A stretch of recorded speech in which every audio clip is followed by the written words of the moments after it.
तुम्हें एक ऐसी छोटी दुकान मिनी स्टोर विरासत में मिली है जो अपनी मर्जी से एक पोस्ट एपोक्लिप्टिक वर्ल्ड और असली दुनिया के बीच यात्रा कर सकती है। तुम्हें लगा था कि वहां पहुंचते ही zombies की भीड़ तुम्हें टुकड़े टुकड़े कर देगी, लेकिन उस छोटी दुकान के पास एब्सोल्यूट डिफेंस है। इसलिए तुम वहां ऐसी चीजें सोने के दाम पर बेचने लगते हो जो असल दुनिया में लगभग बेकार हैं। इंस्टेंट नूडल्स, मिनरल वाटर और सॉसेजेस।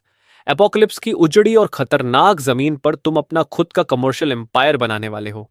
इसी पल तुम अपने गर्म होते फोन को पकड़े हुए हो और अपनी गर्लफ्रेंड की ठंडी आवाज सुन रहे हो। हम अलग हो रहे हैं। तुम्हें डिग्री लिए 3 साल हो चुके हैं, लेकिन तुमने न सिर्फ 3 बार नौकरी बदली, बल्कि तुम्हारे पास जरा सी भी बचत नहीं है। तुम्हारी गर्लफ्रेंड अब तुम्हारी गरीबी बर्दाश्त नहीं कर पा रही और एक अमीर लड़के वंगाओ की तरफ मुड़ गई है। कॉल खत्म होते ही तुम कुर्सी पर ढह जाते हो। पिछले कुछ सालों में अपने माता पिता के इलाज के लिए तुमने 3,50,000 का कर्ज ले लिया था। आखिर में तुम्हारे माता पिता फिर भी चले गए और तुम वह पैसा कभी लौटा नहीं पाए। अब तुम्हारे पास बस यही आधी मरी सी छोटी दुकान बची है। लेकिन ठीक उसी पल दुनिया घूमने लगती है और बैकग्राउंड की धुन बदल जाती है। तुम्हें समझ आता है कि तुम एक पोस्ट एपोक्लिप्टिक वर्ल्ड में आ गए हो। खिड़की के बाहर तुम्हें जॉम्बीज का एक झुंड दिखाई देता है। छोटी दुकान के अचानक प्रकट होने से उनका ध्यान भी उधर खिंच गया है। अगले ही सेकंड वे सब पागल हो जाते हैं और तुम पर टूट पड़ते हैं। तुम्हें लगता है अब सब खत्म हो गया, लेकिन जिस टूटते कांच की आवाज की तुम उम्मीद कर रहे थे वह आती ही नहीं। दरवाजा, जो आमतौर पर हल्के से धक्के में भी टूट जाता, 1 मिलीमीटर भी नहीं हिलता। तभी तुम्हारे सामने रोशनी की एक स्क्रीन प्रकट होती है। Apocalypse world, absolute security status, dimensional travel reusable in 12 घंटे। दूसरे शब्दों में, जब तक तुम यहाँ 12 घंटे रहते हो तुम अपने असली वर्ल्ड में वापस जा सकते हो।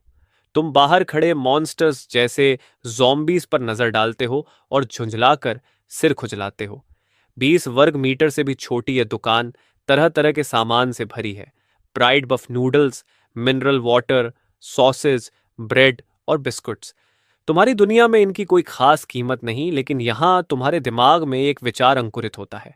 एक पोस्ट एपोक्लिप्टिक वर्ल्ड में सबसे कीमती चीज सोना या हीरे नहीं, बल्कि खाना और पीने का पानी है। तुम तेजी से शेल्फ की तरफ दौड़ते हो और एक साधारण मिनरल वाटर की बोतल उठा लेते हो। तुम्हारी दुनिया में ये लगभग कुछ पैसों में बिकती है, लेकिन zombies से भरी इस दुनिया में इसकी कीमत कितनी होगी?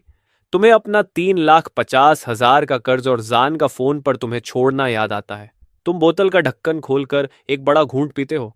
अब तुम्हें इन 12 घंटों का फायदा उठाकर जितना हो सके उतना पैसा कमाना है। तुम तुरंत हिसाब लगाने लगते हो। एक बोतल पानी 1 ग्राम सोना, बहुत कम। एक बोतल पानी 10 ग्राम सोना और इंस्टेंट नूडल्स का एक पैकेट 100 ग्राम सोना। तुम खुद को शांत रहने के लिए मजबूर करते हो। समस्या यह है कि तुम्हें ग्राहकों की जरूरत है, लेकिन दरवाजे के सामने खड़े इन 10 zombies के बीच कौन सा सर्वाइवर यहां आने की हिम्मत करेगा? फिर भी तुम 12 घंटे यूं ही खाली बैठने वाले नहीं हो। तुम्हारी नजर ब्रेस्ड बीफ नूडल्स के पैकेट पर जाती है और तभी तुम्हारे दिमाग में एक आइडिया आता है। इस दुनिया में जहां हर तरफ जंग और सड़ांध की बदबू फैली है, वहां ताजी खुशबूदार इंस्टेंट नूडल्स के कटोरे से ज्यादा लुभावनी चीज और क्या हो सकती है? तुम केटल को प्लग में लगाकर चालू कर देते हो। केटल गड़गड़ाने लगती है। छोटी दुकान में अब भी बिजली है, मानो यह जगह सिस्टम से जुड़ी हुई है और बाहरी दुनिया से पूरी तरह अलग एक स्वतंत्र दुनिया है। पानी जल्द ही उबलने लगता है और एक गहरी, तीखी खुशबू तुरंत पूरी दुकान में फैल जाती है। तुम खुद भी अनजाने में लार निगल लेते हो। लेकिन एक समस्या है, इस खुशबू को बाहर तक कैसे पहुंचाया जाए? दरवाजा तो तुम खोल ही नहीं सकते। तुम दुकान में चारों तरफ देखते हो और आखिरकार तुम्हारी नजर एक एग्जॉस्ट वेंट पर पड़ती है। नूडल्स की तेज खुशबू उस छोटे से पाइप से बाहर निकलकर मौत से भरी दुनिया की हवा में तैरने लगती है। समय धीरे धीरे बीतता रहता है। बाहर अब भी मौत जैसा सन्नाटा है। जब तुम्हारा धैर्य लगभग खत्म होने वाला होता है, तभी अचानक एक लौ उन 10 zombies को घेर लेती है। तुम खिड़की से सावधानी से देखते हो। वह एक महिला है। उसकी नजर इन खंडहरों के बीच अजीब लग रही इस दुकान को परखती है। वह कहती है, दिलचस्प। ऐसी जगह पर भी कोई दुकान चलाने की हिम्मत करता है। वह सीधे प्रवेश द्वार की तरफ बढ़ती है, लेकिन अगले ही सेकंड एक अदृश्य कांच की दीवार से टकरा जाती है। वह तुम्हारी तरफ देखती है और पूछती है, तुम भी एक अवेकंड हो? यही तुम्हारी शक्ति है? थोड़ी देर की चुप्पी के बाद वह कहती है, मेरा नाम यिंग है। वह एक छोटा फल उठाकर पूछती है, ये कितना है? तुम जवाब देते हो, सोना। वह हैरान होकर कहती है, हम किस जमाने में हैं? यहाँ कौन इस बेकार चीज का इस्तेमाल करता है? तुम शांत स्वर में कहते हो, यहां मैं सिर्फ सोना ही लेता हूं। तुम्हारा आत्मविश्वास देखकर यिंग हाथ उठाती है और एक छोटी सी लौ तुम्हारे चेहरे की तरफ भेजती है, लेकिन जैसे ही वह बैरियर से टकराती है तुरंत गायब हो जाती है। तुम कहते हो, अब हम ठीक से बात कर सकते हैं। यिंग कहती है, ठीक है बॉस, ये इंस्टेंट नूडल्स का कटोरा कितने का है? तुम जवाब देते हो, कुछ खास नहीं, बस 100 ग्राम सोना। वह चौंक कर कहती है, 100 ग्राम? क्या तुम मुझे लूटना चाहते हो? भले ही अब सोने की कोई कीमत नहीं रही और कोई इसे चाहता नहीं, इसका मतलब ये नहीं कि ये हर गली में मिल जाता है। तुम शांत होकर कहते हो, खरीदना जरूरी नहीं है। इतना कहकर तुम उसे अनदेखा कर देते हो और अभी अभी बनाए हुए नूडल्स खाने लगते हो। नूडल्स को खींचकर खाने की आवाज बहुत तेज गूंजती है। यिंग अनजाने में निगलती है, उसका गला अपने आप हिलता है। उसे याद भी नहीं कि आखिरी बार उसने गर्म खाना कब खाया था। आमतौर पर वह बस कैंड फूड और एनर्जी बार्स से गुजारा करती है जो उसे कहीं कहीं मिल जाती है। वह खाना बस उसे जिंदा रखता है, उसमें जरा सा भी स्वाद नहीं होता। उसी समय उसका पेट हल्के से गुर्राता है। आवाज बहुत हल्की है, लेकिन इस गहरे सन्नाटे में वह किसी गरज की तरह गूंजती है। यिंग के गाल तुरंत लाल हो जाते हैं। तुम ऐसे दिखाते हो जैसे कुछ सुना ही नहीं और आराम से अपने स्वादिष्ट नूडल्स खाते रहते हो। वह झिझकते हुए कहती है, मेरे पास अभी इतना सोना नहीं है, क्या मैं बाद में भुगतान कर सकती हूँ? तुम ठंडे स्वर में कहते हो, यह दुकान उधार नहीं देती। तुम यहाँ दान करने नहीं आए हो और वैसे भी 12 घंटे बाद तुम इस दुनिया से चले जाओगे।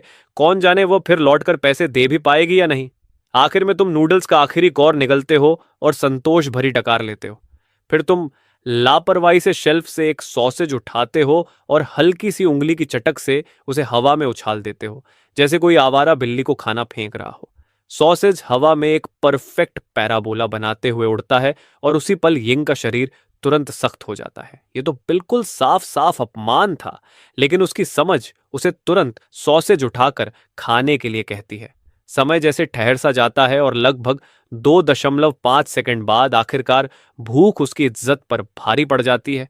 वह झुककर सॉसेज उठा लेता है और सिर्फ 3 कौर में ही उसे पूरी तरह खा जाता है। तुम शांत आवाज में कहते हो, इसे गुडविल समझ लो। इंस्टेंट नूडल्स का एक बाउल, एक 100 ग्राम सोना, सबके लिए सेम प्राइस। यिंग बस 2 शब्द कहता है, मेरा इंतजार करना, और तुरंत मुड़कर चला जाता है। उसकी पावर्स के साथ उसे बस किसी सर्वाइवर कैंप या अपोकैलिप्स से पहले के किसी बैंक वॉल्ट तक पहुंचना है और 100 ग्राम सोना हासिल करना उसके लिए मुश्किल नहीं होगा। लेकिन तभी तुम उसे फिर से आवाज देते हो, रुको। तुम आराम से एक कोका कोला की कैन निकालते हो, वही लेजेंडरी कोका कोला जो दुनिया खत्म होने से पहले हर जगह मिलती थी, लेकिन अब यह किसी भी महंगी वाइन से भी ज्यादा कीमती लक्जरी बन चुकी है।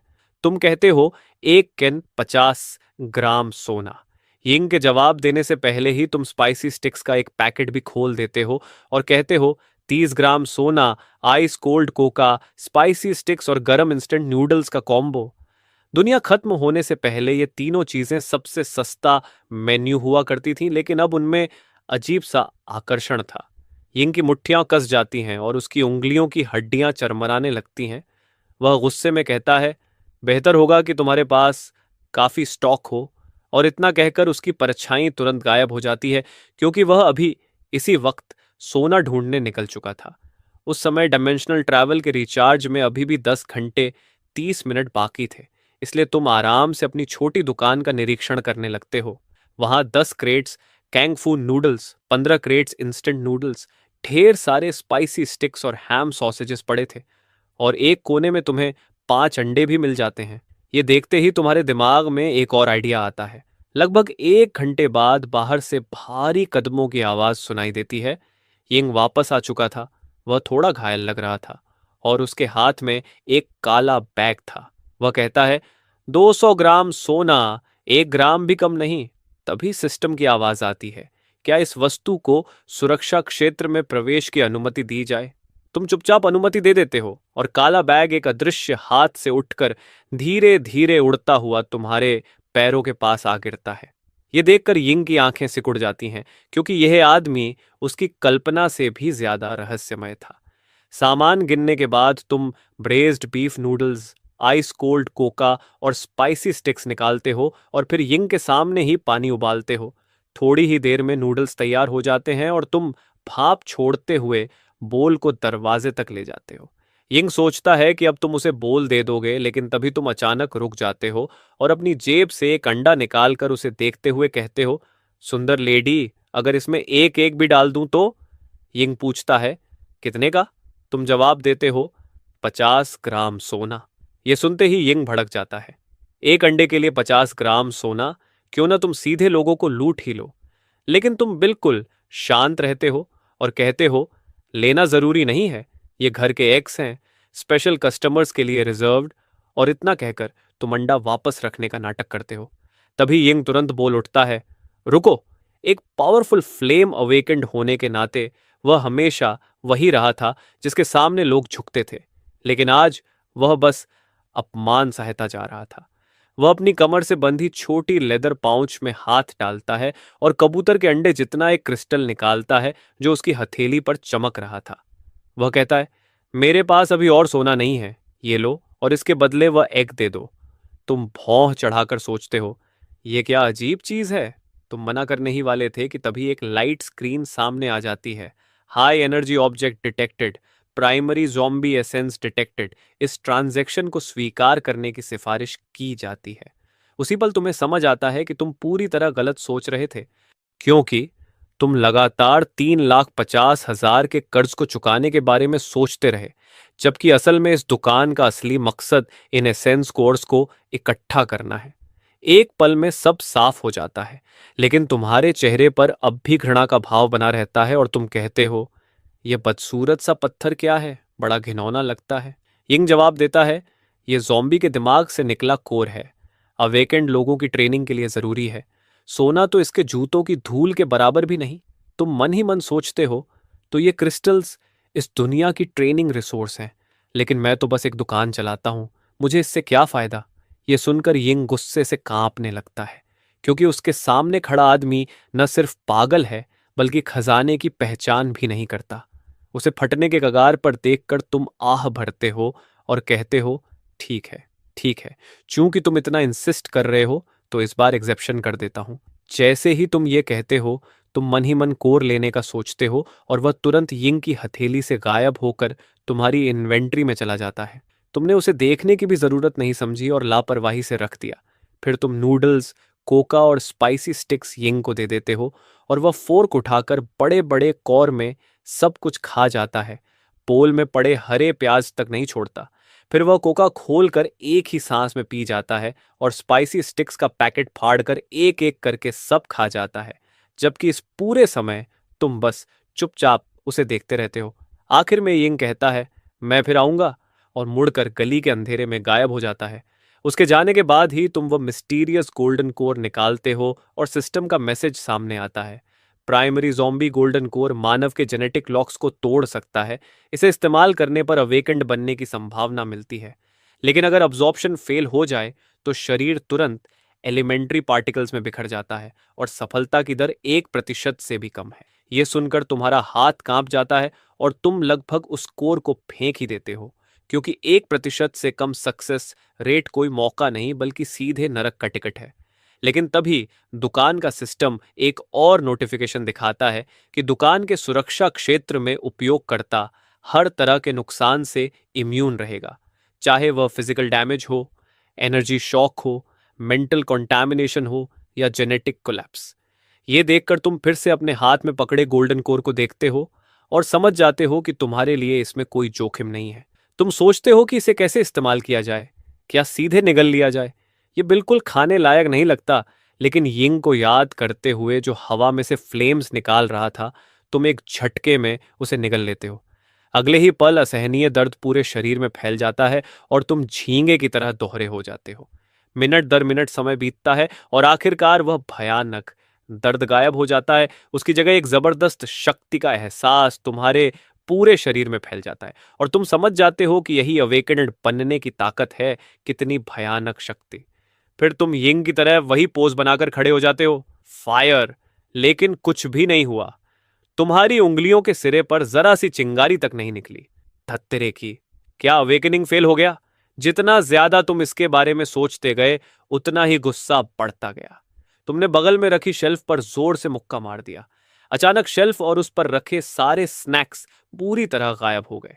उसी पल तुम्हारी चेतना किसी दूसरे स्पेस से जुड़ गई। उस स्पेस के अंदर वही शेल्फ मौजूद थी जो अभी अभी गायब हुई थी।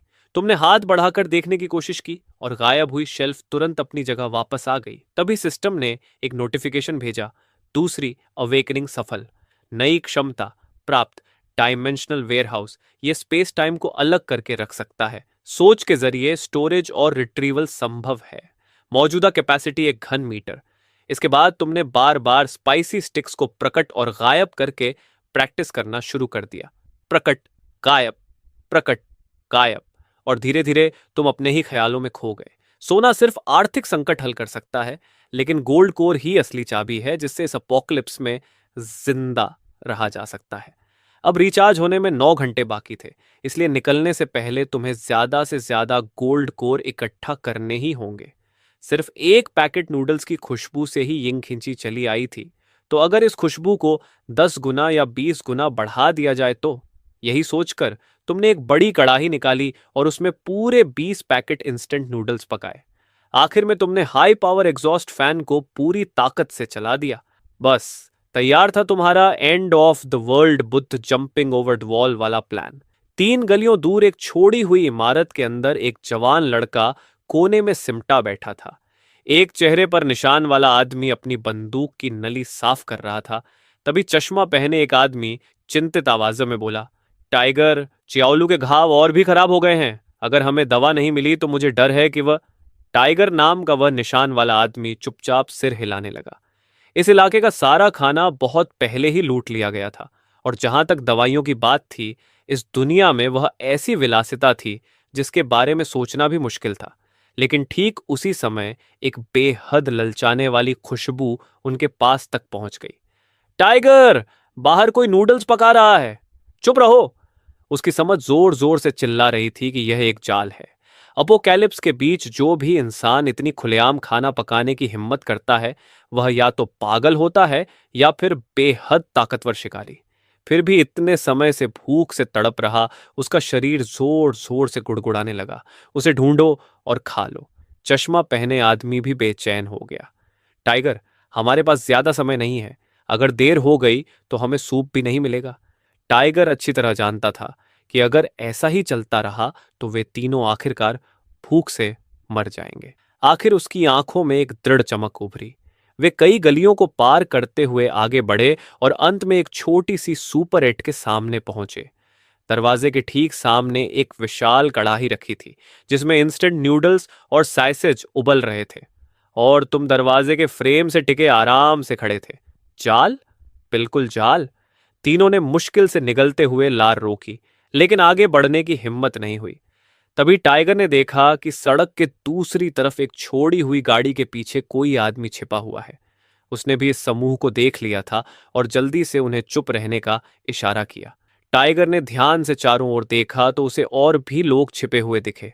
पहली मंजिल की खिड़की पर बाईं तरफ कोई था। दाईं गली में कूड़ेदानों के पीछे धातु की चमक दिखाई दे रही थी। कम से कम 4 और समूह भी उसी खुशबू से खिंचे चले आए थे। और तुम दुकान के अंदर खड़े पहले से जानते थे कि काफी लोग इकट्ठा हो चुके हैं। तुमने आराम से कहा, काफी देर से देख रहे हो, भूख नहीं लगी? तुम्हारी आवाज ज्यादा तेज नहीं थी, फिर भी हर छिपे हुए आदमी के कानों तक साफ पहुंच गई। लेकिन कोई जवाब नहीं आया। तुमने कड़ाही से सॉसेज का एक टुकड़ा निकाला और मुंह में डालते हुए कहा, मैं खुला हूं, आराम से व्यापार करते हैं। मेरे पास नूडल्स, पानी और सॉसेजेस हैं, हिस्से भी बड़े हैं, पेट भर जाएगा। छोड़ी हुई गाड़ी के पीछे छिपा आदमी आखिर खुद को रोक नहीं पाया। पेमेंट कैसे करेंगे? तुमने शांत स्वर में कहा, गोल्ड कोर या गोल्ड बॉक्सेस। ये सुनकर सब चौंक गए। गोल्ड बॉक्सेस समझ में आते थे, वह एक सुरक्षित मुद्रा थी, लेकिन इस पोस्ट एपोक्लिप्टिक दुनिया में सोने की कीमत स्टील की प्लेट से भी कम रह गई थी। तभी कूड़ेदानों के पीछे से गुस्से भरी आवाज आई, ये हमसे मजाक कर रहा है। इस लड़के का कोई व्यापार करने का इरादा नहीं है। चलो सब मिलकर इसे खत्म कर देते हैं और कड़ाही की चीजें बांट लेते हैं। ये सुनते ही माहौल और अजीब हो गया। सब तेजी से सोचने लगे, लेकिन तुमने सिर तक नहीं उठाया और आराम से नूडल्स खाते रहे। फिर तुमने कहा, कोशिश कर सकते हो, लेकिन याद रखो, जो हमला करेगा वह व्यापार का हक खो देगा। वह बस दूसरों को खाते पीते देखता रहेगा। कूड़ेदानों के पीछे वाला आदमी अब खुद को रोक नहीं पाया। मैं इन बेवकूफियों पर विश्वास नहीं करता। उसने पंप एक्शन शॉटगन निकाल ली। उसके पीछे से दो और आदमी निकल आए, जिनके हाथों में माचेते और लोहे की छड़ें थीं। सब लोग इंतजार कर रहे थे कि कोई पहला कदम उठाए, ताकि देख सकें कि तुम असल में क्या कर सकते हो। उस आदमी ने एक पल भी नहीं सोचा और ट्रिगर दबा दिया। लेकिन गोली जैसे ही सुपर 8 से करीब 2.5 मीटर दूर पहुंची, वह किसी अदृश्य दीवार से टकरा गई। शुरू से अंत तक तुमने पलक तक नहीं झपकाई, बल्कि आराम से एक और सॉसेज निकालकर मुंह में डाल ली। पूरे इलाके में अजीब सा मौत जैसा सन्नाटा छा गया। माचेते और लोहे की छड़ पकड़े उसके दोनों साथी भी वहीं जमकर खड़े रह गए। तभी छोड़ी हुई गाड़ी के पीछे वाला आदमी कुछ समझता हुआ लगा। उसने सोचा, अगर फिजिकल अटैक काम नहीं करता तो नॉन फिजिकल अटैक का क्या होगा। उसकी हथेली में एक अदृश्य तरंग जमा होने लगी। आंखों से दिखाई न देने वाली मानसिक शक्ति तुम्हारी तरफ छोड़ी गई। ये उसकी साइकिक पेनिट्रेशन शक्ति थी। लेकिन जब वह मानसिक हमला सुपर 8 तक पहुंचा, तो तुम्हारे कपड़ों की एक सिलवट तक नहीं हिली। अब सब समझ चुके थे। तुम्हारी दुकान के अंदर तुम अजय हो। टाइगर की पीठ ठंडे पसीने से भीग चुकी थी और उसे बेहद राहत महसूस हुई कि उसने जल्दबाजी में कोई कदम नहीं उठाया। तुमने आखिर नूडल्स खत्म किए और नजर कूड़ेदानों के पीछे वाले आदमी पर टिकाई। मैं पहले ही कह चुका हूं, जो हमला करेगा वह व्यापार का हक खो देगा। क्या कोई और कोशिश करना चाहता है? आसपास फिर से मौत जैसा सन्नाटा छा गया। तभी जब यह टकराव भरा माहौल सबको पागल करने वाला था, दूर से एडी की लयबद्ध आवाज सुनाई दी। वह आवाज धीरे धीरे पास आती गई और सबकी नजरें उसकी मालिक की ओर मुड़ गईं। ये यिंग है। टाइगर ने उस औरत को पहचान लिया, या यूं कहो कि इन खंडहरों के बीच उसे भूलना नामुमकिन था। जितने भी सर्वाइवर्स कुछ समय से इस अपोक्लिप्स में टिके हुए थे, उन्होंने रहस्यमयी के यिंग के बारे में जरूर सुना था। एक हाई लेवल अवेकेंड जो आग को हथियार की तरह इस्तेमाल करती है। वह यहां क्या कर रही है? यिंग ने चारों तरफ देखते हुए कहा, काफी शोर मचा रखा है तुम लोगों ने। हमेशा कुछ गर्म दिमाग वाले होते हैं जो बात नहीं सुनते। मैं तुम सबको सलाह देती हूं कि अपने बुरे इरादे समेट लो, और तुम्हारे हाथों में जो कबाड़ पकड़ा है उसकी तो बात ही मत करो। यहां तक कि मैं भी इस छोटी सुप्रिटे को खरोंच तक नहीं पहुंचा सकती। पूरा इलाका फिर से मौत जैसी खामोशी में डूब गया। डब्ल्यू ने गहरी सांस ली और धीरे धीरे अपनी छिपने की जगह से बाहर आ गया।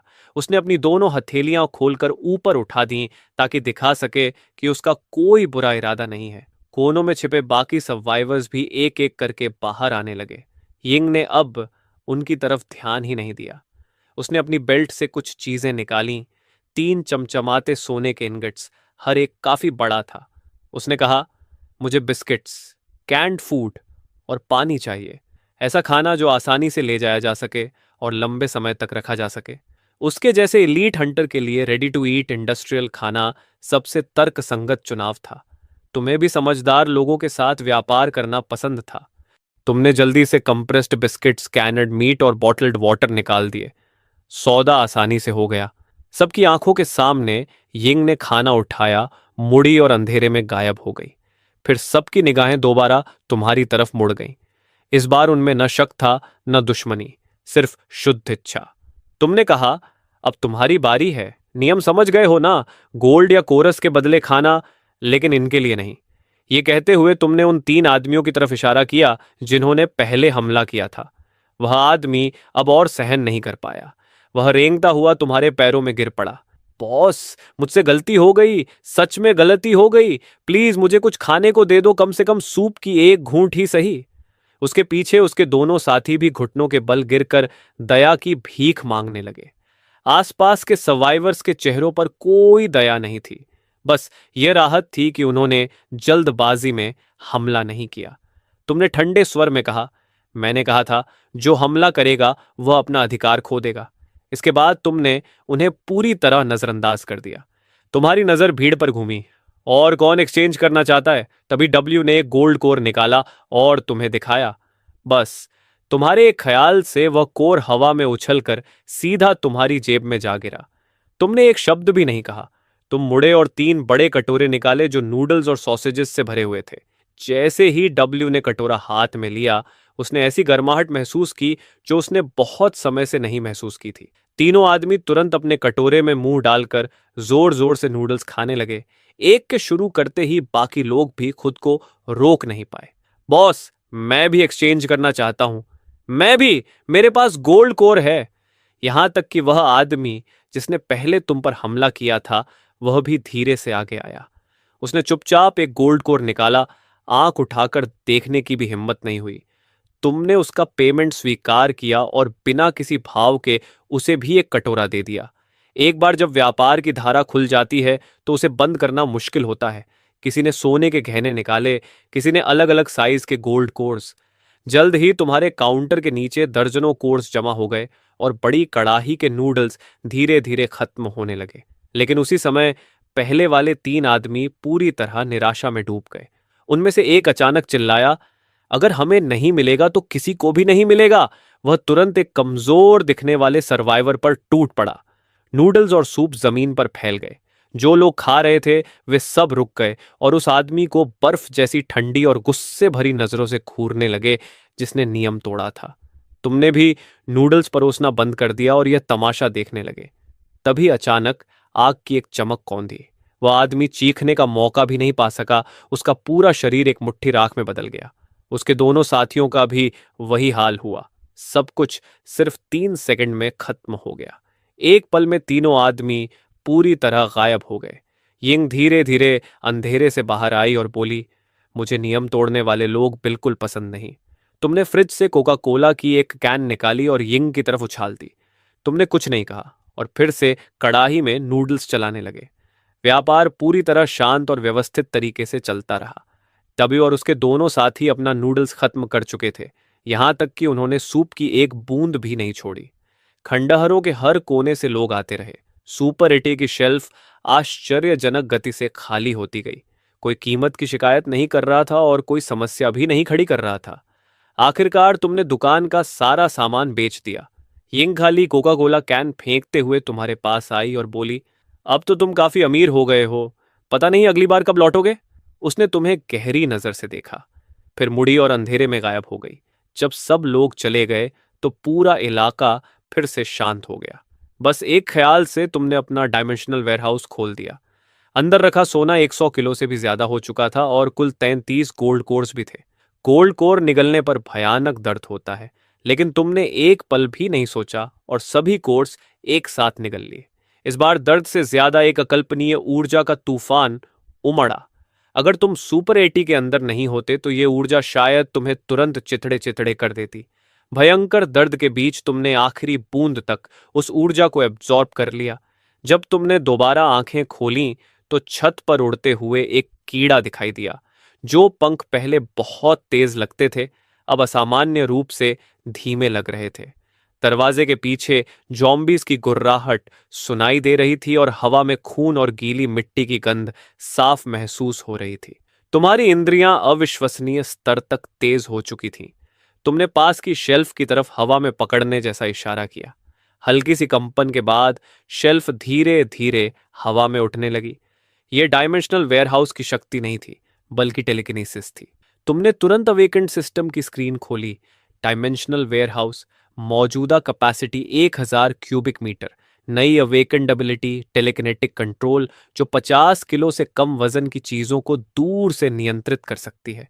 यानी तुमने दूसरी क्षमता भी जागृत कर ली थी। इसके बाद तुम शांति से काउंटडाउन खत्म होने का इंतजार करने लगे। जैसे ही स्पेस में डिस्टॉर्शन की वही अनुभूति वापस आई, तुम अपने असली दुनिया में लौट आए। जंग और सड़ांध की अजीब गंध गायब हो चुकी थी। उसकी जगह मिट्टी और घास की ताजा खुशबू थी। सिस्टम ने सूचना दी, dimensional traversal complete. Current world earth. अगली ट्रेवर्सल से पहले का समय 12 घंटे। अभी सूरज भी नहीं उगा था। तुम अपने फोल्डिंग बेड पर वापस लौटे और कुछ घंटे सो गए। सुबह 9 बजे तुम एंटीक मार्केट की एक पुरानी दुकान पर पहुंचे। बॉस, क्या आप सोना खरीदते हैं? दुकानदार ने पूछा। कितनी प्यूरिटी है और ये कहाँ से आया है? तुमने कोई जवाब नहीं दिया और सीधे एक गोल्ड इंगट निकालकर मेज पर रख दिया। धातु के टकराने की भारी आवाज सुनते ही दुकानदार सीधा खड़ा हो गया। उसने लगभग 10 मिनट तक उन इंगॉट्स को ध्यान से जांचा, फिर सिर उठाकर बोला, माल अच्छा है, एक ही दाम 5,800। तुमने कहा, 7 लाख दोस्त, ये दाम बहुत ज्यादा है। मैं भी रिस्क ले रहा हूं और कुछ लोगों को हिस्सा भी देना पड़ता है। 7 लाख की पेशकश सुनकर दुकानदार लगभग आधा मिनट चुप रहा। फिर तुम्हारे अकाउंट में 7 लाख का ट्रांसफर आ गया। एंटीक मार्केट से बाहर निकलते ही तुमने तुरंत अपने क्रेडिटर को फोन किया। उधर से आवाज आई, हाँ कौन है? तुमने कहा, चाओगो बोल रहा हूं, मेरा नंबर याद है। वह बोला, तो पैसे का इंतजाम हो गया? तुमने जवाब दिया, हाँ। उसने कहा, सिटी के वेस्ट में अबैंडन्ड सीमेंट फैक्ट्री नंबर 3, दोपहर 3 बजे पैसे लेकर आना और अकेले आना। 3 बजे सीमेंट फैक्ट्री में ब्याव खड़ा था और उसके पीछे उसके 7 से 8 आदमी थे। वह हंसते हुए बोला, तू सच में अकेला आने की हिम्मत कर गया? तुमने कहा, पैसे और प्रोमिसरी नोट निकाल। ब्याव चौड़ी मुस्कान के साथ बोला, आजकल कीमतें बहुत बढ़ गई हैं, मेरे लोगों को भी खाना पड़ता है। उसने 5 उंगलियां चुठाई। 5 लाख? तब मैं तेरे सामने ही प्रोमिसरी नोट जला दूंगा। तुम्हें नियम न मानने वाले लोग बिल्कुल पसंद नहीं थे। तुमने शांत आवाज में कहा, मैं 3,50,000 लौटाने वाला था, लेकिन अब सिर्फ 2 लाख दूंगा। तुम्हारी आवाज ऊंची नहीं थी, लेकिन वहां मौजूद हर आदमी ने साफ सुन लिया। ब्याओ का चेहरा जम गया। उसे अपने कानों पर विश्वास नहीं हुआ। उसने पूछा, तूने कितने कहा? तुमने दोहराया, 2 लाख, एक पैसा ज्यादा नहीं। तभी उसके एक आदमी ने चिल्लाकर कहा, इस कमीने को खत्म कर देता हूं। उसने लोहे की रॉड उठाकर तुम्हारे सिर पर वार किया, लेकिन जो होना चाहिए था वह नहीं हुआ। रॉड तुम्हारे सिर से 10 सेंटीमीटर पहले ही रुक गई, क्योंकि तुमने उसे एक हाथ से आसानी से पकड़ लिया था। अगले ही पल वह आदमी ऐसे दूर जा गिरा जैसे किसी ट्रक ने टक्कर मार दी हो। सीमेंट फैक्ट्री में दर्द की चीखें गूंज उठीं। ब्याओ आखिरकार होश में आया और चिल्लाया, सब मिलकर हमला करो, इसे खत्म कर दो। लेकिन चाहे वे कितने भी थे, तुम्हारे कुछ ही वारों के सामने टिक नहीं पाए। कुछ ही सेकंड में कई गुंडे ब्याओ के पैरों के पास पड़े कांप रहे थे, गुस्से से नहीं, डर से। ब्याओ घबराकर बोला, रुक जाओ, पास मत आना, मेरे बॉस। उसने जल्दी से प्रॉमिसरी नोट का कागजों का पुलिंदा निकाल लिया। उसकी आंखों के सामने तुमने 2 लाख ट्रांसफर कर दिए। तुमने कहा, पहले 3,50,000 होने चाहिए थे, अब इसकी कीमत सिर्फ 2 लाख है। फिर तुमने प्रॉमिसरी नोट फाड़ दिया और वहां से चले गए। मामला खत्म हो चुका था। तुम्हारे पास इससे ज्यादा जरूरी काम थे। तुम यूज्ड कार मार्केट गए और थोड़ी ही देर बाद एक सेकंड हैंड वैन चलाते हुए शहर के सबसे बड़े फूड होलसेल मार्केट की तरफ निकल पड़े। होलसेल सुपरमार्केट में घुसते ही एम्प्लॉय के कुछ कहने से पहले ही तुमने कहा, नमस्ते, मुझे 200 cartons instant noodles, 100 cartons ham sausages, 200 cartons compressed biscuits, 100 cartons canned beef और 500 कार्टन्स मिनरल वाटर चाहिए। मात्रा सुनकर कर्मचारी चौंक गया, लेकिन जल्दी ही सामान तैयार करने लगा, क्योंकि जो ग्राहक पैसे देता है वही राजा होता है। पूरा सामान वैन में लोड करने में तुम्हें पूरा दिन लग गया। डिमेंशनल ट्रांसफर में सिर्फ 2 घंटे बाकी थे। कल की पहली डील में बहुत सारा सोना आखिरी समय में रूइन से इकट्ठा किया गया था। अगर ज्यादा प्रॉफिट चाहिए तो क्वांटिटी बढ़ानी होगी और अलग अलग स्ट्रॉन्गहोल्ड्स के साथ कोऑपरेशन करना होगा। सोना इकट्ठा करना उनका काम होगा। अपने अंदर बढ़ती ताकत को महसूस करते हुए तुम्हें अपने पुराने जीवन से एक अजीब सा अलगाव महसूस होने लगा। बचे हुए 2 घंटों में तुमने फैसला किया कि पुराने जीवन को अलविदा कहने के लिए एक शानदार खाना खाया जाए। इसलिए तुम शहर के सबसे लग्जूरियस रेस्टोरेंट पहुंच गए। सामने खड़ी लग्जरी कार्स के मुकाबले तुम्हारी वैन बिल्कुल अजीब लग रही थी। यहां तक कि वैलेट को लगा कि तुम सिर्फ पार्किंग इस्तेमाल करने आए हो। वह बोला, सर, यहाँ। लेकिन तुमने जेब से सोयाबीन के दाने जितनी छोटी गोल्ड नगेट निकाली और उसके हाथ में रख दी। मेरी गाड़ी पार्क करो और अगर काम ठीक से नहीं किया तो तुम्हारी टांगें तोड़ दूंगा। सोने की वह छोटी सी नगेट हाथ में लेते ही विलेत सन्न रह गया। तुम बिना उसकी तरफ देखे सीधे रेस्टोरेंट के अंदर चले गए। अंदर सॉफ्ट लाइटिंग थी, लोग एलिगेंट कपड़ों में थे, सब कुछ इतना शांत और शानदार लग रहा था बिल्कुल उस अपोकैलिप्स से उल्टा जिसे तुम अभी अभी छोड़कर आए थे। तुम मेन्यू देख ही रहे थे कि पास से एक महिला की आवाज आई, च्याओगो। वह तुम्हारी एक्स गर्लफ्रेंड जान थी और उसके साथ खड़ा आदमी था वांगाओ, एक अमीर हेयर। वांगाओ पहले हैरान हुआ, फिर उसने जान की कमर में हाथ डालकर तुम्हारी तरफ बढ़ते हुए कहा, अरे च्याओगो, तुम्हारी सुपर एट्टे बंद हो गई क्या? यहाँ बर्तन धोने की नौकरी के लिए आए हो? यहाँ एक स्टेक की कीमत 3,800 है। तुम्हारी महीने की सैलरी से तो उसका एक टुकड़ा भी मुश्किल से मिलेगा। तुमने शांत स्वर में वेटर से कहा, यहाँ बहुत शोर है, अपने शेफ से कहो कि अपनी स्पेशलिटीज तैयार करे। वांगाओ को ऐसा लगा जैसे वह हवा से बात कर रहा हो। पूरी तरह इग्नोर किए जाने का एहसास उसे गुस्से से भर गया। उसने आवाज ऊंची कर दी, तू बहिरा है क्या? मैं तुझसे बात कर रहा हूं। लेकिन तुम्हारा चेहरा बिल्कुल शांत रहा। चान को अचानक लगा कि तुम अब वही इंसान नहीं रहे जिसे वह जानती थी। तभी रेस्टोरेंट मैनेजर वेन शेंग जल्दी से आ गया और बोला, सर, कृपया शांत हो जाइए, बाकी ग्राहकों को डिस्टर्ब मत कीजिए। मैनेजर को देखकर वांगाओ का घमंड और बढ़ गया। वह बोला, मैनेजर जो, सही समय पर आए हो। यह कैसा रेस्टोरेंट है? अब कोई भी अंदर आ सकता है क्या? ऐसे आदमी को यहां बैठने देना तुम्हारे रेस्टोरेंट का लेवल गिरा देता है। मैनेजर जो वांगाओ को अच्छी तरह जानता था। वह शहर के रियल एस्टेट टाइकून का बेटा था, लेकिन उसने तुम्हारे असामान्य शांत स्वभाव को भी नोट किया। इसलिए उसने बिना घमंड और बिना चापलूसी के वांगो से कहा, मिस्टर वांग, हमारा रेस्टोरेंट सभी ग्राहकों के साथ बराबरी से व्यवहार करता है। फिर वह अचानक तुम्हारी तरफ मुड़ा और 90 डिग्री झुककर बोला, मिस्टर चियाओगो, मैं दिल से माफी चाहता हूं। हमारी सर्विस की कमी से आपका भोजन खराब हुआ, इसके लिए मैं सच में क्षमा चाहता हूं। उसने तुरंत एक वेटर को बुलाया और तुम्हें प्राइवेट लाउंज में ले जाने को कहा। शुरुआत से अंत तक तुमने वंगाओ की तरफ एक बार भी देखने की जरूरत नहीं समझी। वंगाओ कुछ और कहना चाहता था, लेकिन उसे मैनेजर झोउ ने बीच में ही रोक दिया। मिस्टर वांग, मैं आपसे तुरंत यह हंगामा बंद करने को कहता हूं, नहीं तो मुझे सिक्योरिटी बुलानी पड़ेगी और आपको तथा इस लेडी को यहां से जाने के लिए कहना पड़ेगा। प्राइवेट लाउंज में तुम्हारे सामने तरह तरह के शानदार और महंगे डिशेस परोसे गए।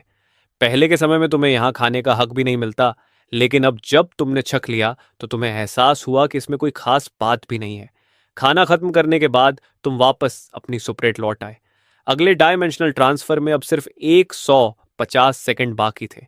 समय खत्म होते ही शहर की जानी पहचानी हलचल धीरे धीरे धुंधली पड़ गई और उसकी जगह फिर से अपोक्लिप्स की मौत जैसी खामोशी ने ले ली। ट्रांसफर का रिचार्ज टाइम, जो पहले 12 घंटे था, अब घटकर 11 घंटे रह गया था। तुमने अंदाजा लगाया कि जैसे जैसे ट्रांसफर्स की संख्या बढ़ेगी, शायद तुम असली दुनिया और पोस्ट अपोकलिप्टिक दुनिया के बीच अनलिमिटेड बार आ जा सकोगे। तुम्हें महसूस हुआ कि कई निगाहें तुम्हारी तरफ उठ रही हैं। पिछली बार के सर्वाइवर्स ने इस मिस्टीरियस सुपर एटी की खबर फैला दी थी, इसलिए अब यहां आने वाले लोग भूखे और अकेले बचे हुए लोग नहीं, बल्कि अलग अलग ऑर्गेनाइजेशंस के स्काउट्स थे। करीब 10 मिनट बाद एक आदमी तुम्हारी दुकान के पास आया। उसके कंधे पर असॉल्ट राइफल टंगी हुई थी। वह दरवाजे के सामने रुककर बोला, मेरा नाम स्कॉर्पियन है। मैं पीछी बैस्टियन की तरफ से आया हूं। मैं तुमसे बात करना चाहता हूं। तुमने पूछा, किस बारे में? स्कॉर्पियन बोला, हमारे बेस्टियन को बहुत सारे सप्लाईज चाहिए। खाना, पानी, दवाइयाँ, हथियार, एम्यूनिशन, हम सब कुछ खरीदेंगे। तुमने शांत स्वर में कहा, मैं हथियार नहीं बेचता। स्कॉर्पियन के चेहरे पर जरा भी निराशा नहीं आई, मानो उसे पहले से अंदाजा हो। उसने जेब से एक गोल्ड इंगेट निकाला और काउंटर पर रख दिया। ये एडवांस है, हम तुम्हारे साथ लॉन्ग टर्म पार्टनरशिप करना चाहते हैं। उम्मीद है तुम हमें थोड़ा अच्छा प्राइस दोगे। तुमने कहा, मेरे दाम सबके लिए एक जैसे हैं। उसी समय उसके पीछे की छाया में हल्की हलचल हुई। स्कॉर्पियन ने हाथ उठाकर शांत रहने का इशारा किया। हम पूरी तरह सीरियस हैं। तुमने कुछ नहीं कहा, बस हवा में हाथ बढ़ाकर शेल्फ पर रखी एक कैंड बीफ की डिब्बी की तरफ इशारा किया। वह डिब्बी धीरे धीरे हवा में तैरती हुई काउंटर पर आ गई। स्कॉर्पियन की आंखों की पुतलियां सिकुड़ गईं। टेलीकिनेसिस। अब तक वह समझता था कि तुम्हारी असली ताकत बस तुम्हारी दुकान की अटूट डिफेंस है, लेकिन अब उसे पता चला कि तुम खुद भी एक बेहद ताकतवर अवेकंड हो। उसने कहा, एक गोल्ड इंगट के बदले एक पूरा क्रेट कैंड फूड, लेकिन हमें सही मात्रा जाननी होगी कि तुम्हारे पास कुल कितना सामान है। तुम हल्का सा हंसे, उंगलियां चटकाईं और अचानक जमीन पर मिनरल वाटर की बोतलों का पहाड़ प्रकट हो गया। यह दृश्य देखकर स्कॉर्पियन का दिमाग लगभग 2 से 3 सेकंड के लिए ब्लैंक हो गया। तुमने फिर उंगलियां चटकाईं और कंप्रेस्ड बिस्किट्स का एक और पहाड़ सामने आ गया। इस बार स्कॉर्पियन ने मुश्किल से लार निकली। उसे समझ आ गया कि तुम्हारे पास सिर्फ टेलीकाइनेसिस नहीं बल्कि स्पेशियल एबिलिटी भी है। उसने पूछा, कीमत क्या है? तुमने कहा, एक गोल्ड इनगोट में पूरा क्रेट कैंड फूड, लेकिन इतनी बड़ी क्वांटिटी तैयार करने में समय लगेगा। गोल्ड कॉइन्स से तुम शेल्फ पर रखे सामान को पीस बाय पीस खरीद सकते हो। अगर बड़ी क्वांटिटी चाहिए तो अलग तरह की कीमत चुकानी होगी। स्कॉर्पियन बोला, अफिनिटी को करेंसी की तरह इस्तेमाल नहीं किया जा सकता। यही अवेकंड की शक्ति का स्रोत है और हमारे बेस की नींव भी। तुमने कंधे उचकाए। वह तुम्हारी समस्या है, मेरी नहीं। इतना कहते ही दोनों सामान के पहाड़ अचानक गायब हो गए। इस पूरे सौदे का नियंत्रण हमेशा तुम्हारे हाथ में था। अगर स्कॉर्पियन यह डील स्वीकार नहीं करता तो बाकी बेसिस जरूर करेंगे और आखिर में पीची बैस्टियन खुद ही कमजोर होकर खत्म हो जाएगा। स्कॉर्पियन ने कहा, हमें एक एग्जैक्ट एक्सचेंज रेट चाहिए। तुमने कहा, एक गोल्ड इंगट और 10 गोल्ड कॉइन्स में पानी का क्रेट और बिस्किट्स का दाम उससे दुगुना। स्कॉर्पियन ने मुट्ठियां भींच लीं। उसकी उंगलियों की हड्डियां तक चरमराने लगीं। यह सिर्फ महंगा सौदा नहीं बल्कि खुली लूट जैसा था। उसने गहरी सांस ली और खुद को शांत करते हुए बोला, मुझे अपने लीडर को रिपोर्ट देनी होगी।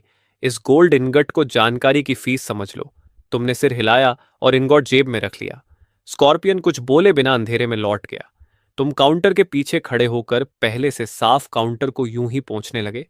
करीब 10 मिनट बाद फिर 3 परछाइयां सामने आईं। उनमें से एक मध्यम उम्र का आदमी था जिसने चश्मा पहना हुआ था। उसके पीछे 2 सैनिक खड़े थे।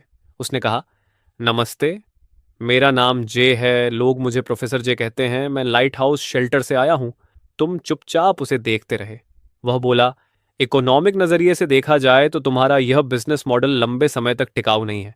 अगर बेसिस इतना सोना खोते रहे तो वे आखिरकार कोलैप्स हो जाएंगे और तब तुम अपना सामान किसे बेचोगे?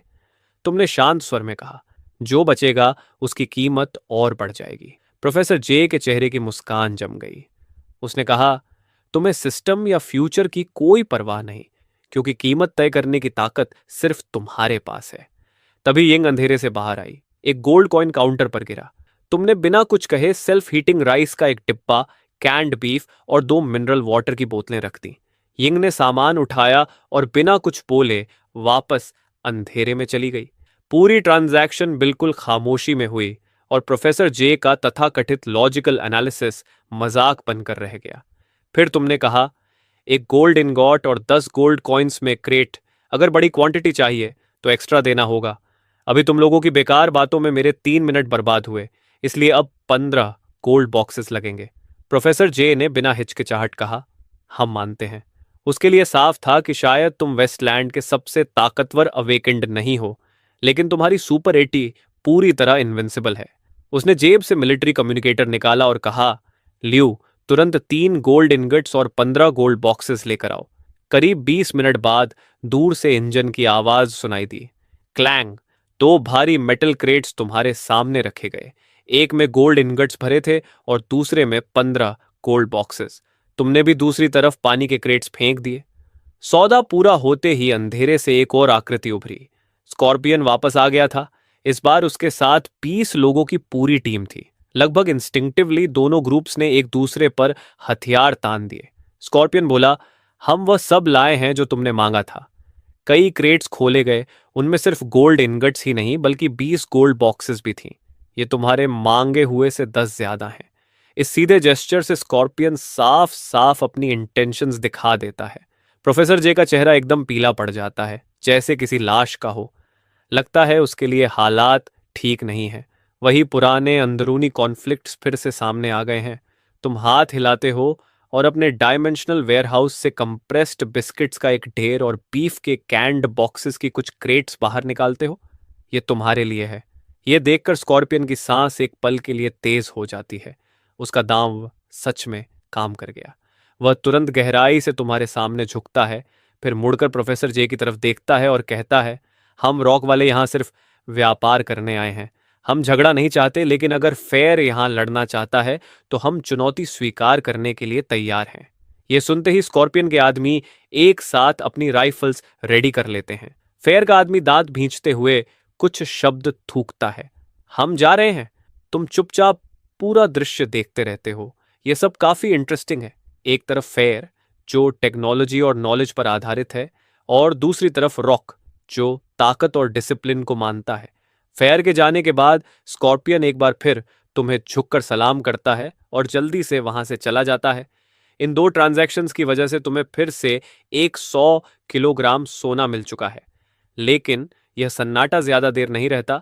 इस बार 3 अलग अलग दिशाओं से 3 कॉन्वॉय आ रहे हैं।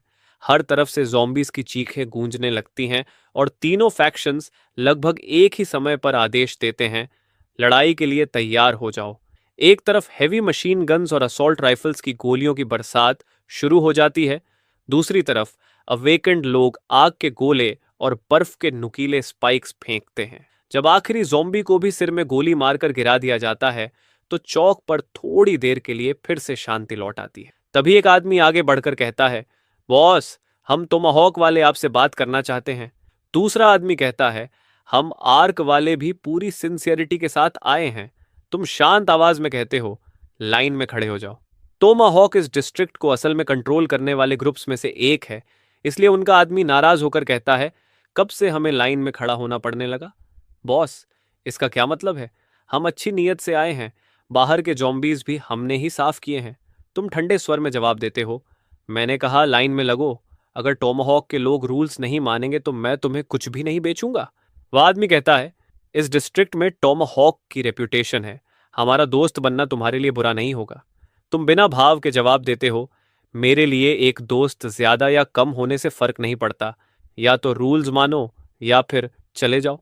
ये सुनकर वे कहते हैं, इससे हमारी इज्जत चली जाएगी। तभी एक गंजा विशालकाय आदमी जोर से सांस छोड़ता है, जैसे उसने कोई फैसला कर लिया हो।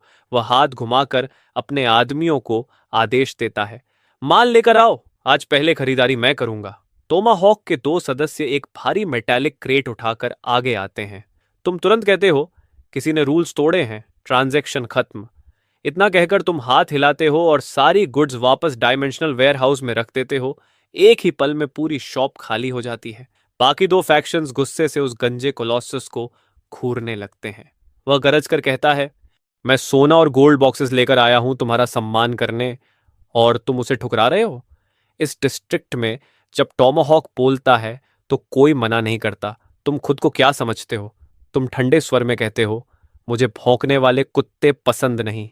वह चिल्लाता है, फायर खोल दो, इस दुकान को मलबे में बदल दो। तुरंत गोलियों की बारिश सुपरटे पर होने लगती है, लेकिन सारी गोलियां एक अदृश्य शील्ड से टकराकर रुक जाती हैं। तुम घोषणा करते हो, आज से मैं टोमाहॉक को एक भी रिसोर्स नहीं बेचूंगा और तुम्हारे सिर पर 100 बीफ के कैनेट बॉक्स का इनाम रखता हूं। यह सुनते ही टोमाहॉक के सारे सदस्य जम जाते हैं। तुम बस हाथ हिलाते हो और जमीन पर 100 बीफ के कैंड बॉक्सेस का ढेर प्रकट हो जाता है। तुरंत सबकी नजरें उस गंजे कोलोसस की तरफ मुड़ जाती है। वह चिल्लाता है, तुम सब बगावत करना चाहते हो, मैं टोमाहॉक का नंबर 3 हूं। तभी आर्चे का आदमी बोलता है, इस फाइटर को हम ले लेंगे। रूचे का आदमी भी कहता है, हम भी। गंजा आदमी चिल्लाता है, तुम भी मुझे धोखा दोगे? उसके आदमी एक दूसरे को हिचकिचाहट भरी नजरों से देखने लगते हैं। कोई उसकी आंखों में देखने की हिम्मत नहीं करता। आखिर अपोकलिप्स की दुनिया में लॉयल्टी सबसे बेकार चीज होती है। अचानक एक तेज धार वाली ब्लेड उसके सीने में घुस जाती है और हमला करने वाला कोई और नहीं बल्कि उसका अपना सेकंड होता है। वह हक्का पक्का होकर पूछता है, ये क्यों? उसका सेकंड बिना भाव के जवाब देता है, नंबर 3, भाइयों को भी खाना चाहिए। फिर वे सुपरेटे की तरफ मुड़ते हैं और कहते हैं, हमने उसे खत्म कर दिया, अब यह डील हमारी है। तुम शांत स्वर में कहते हो, मैंने कहा था कि मैं टोमाहॉक को कोई रिसोर्स नहीं बेचूंगा। तुम लोगों ने अपने ही नंबर 3 को मार दिया और आखिर में कुछ भी हासिल नहीं किया। अगर ये लोग अब टोमाहॉक के सदस्य नहीं हैं तो भी मैं टोमाहॉक से कोई व्यापार नहीं करूंगा।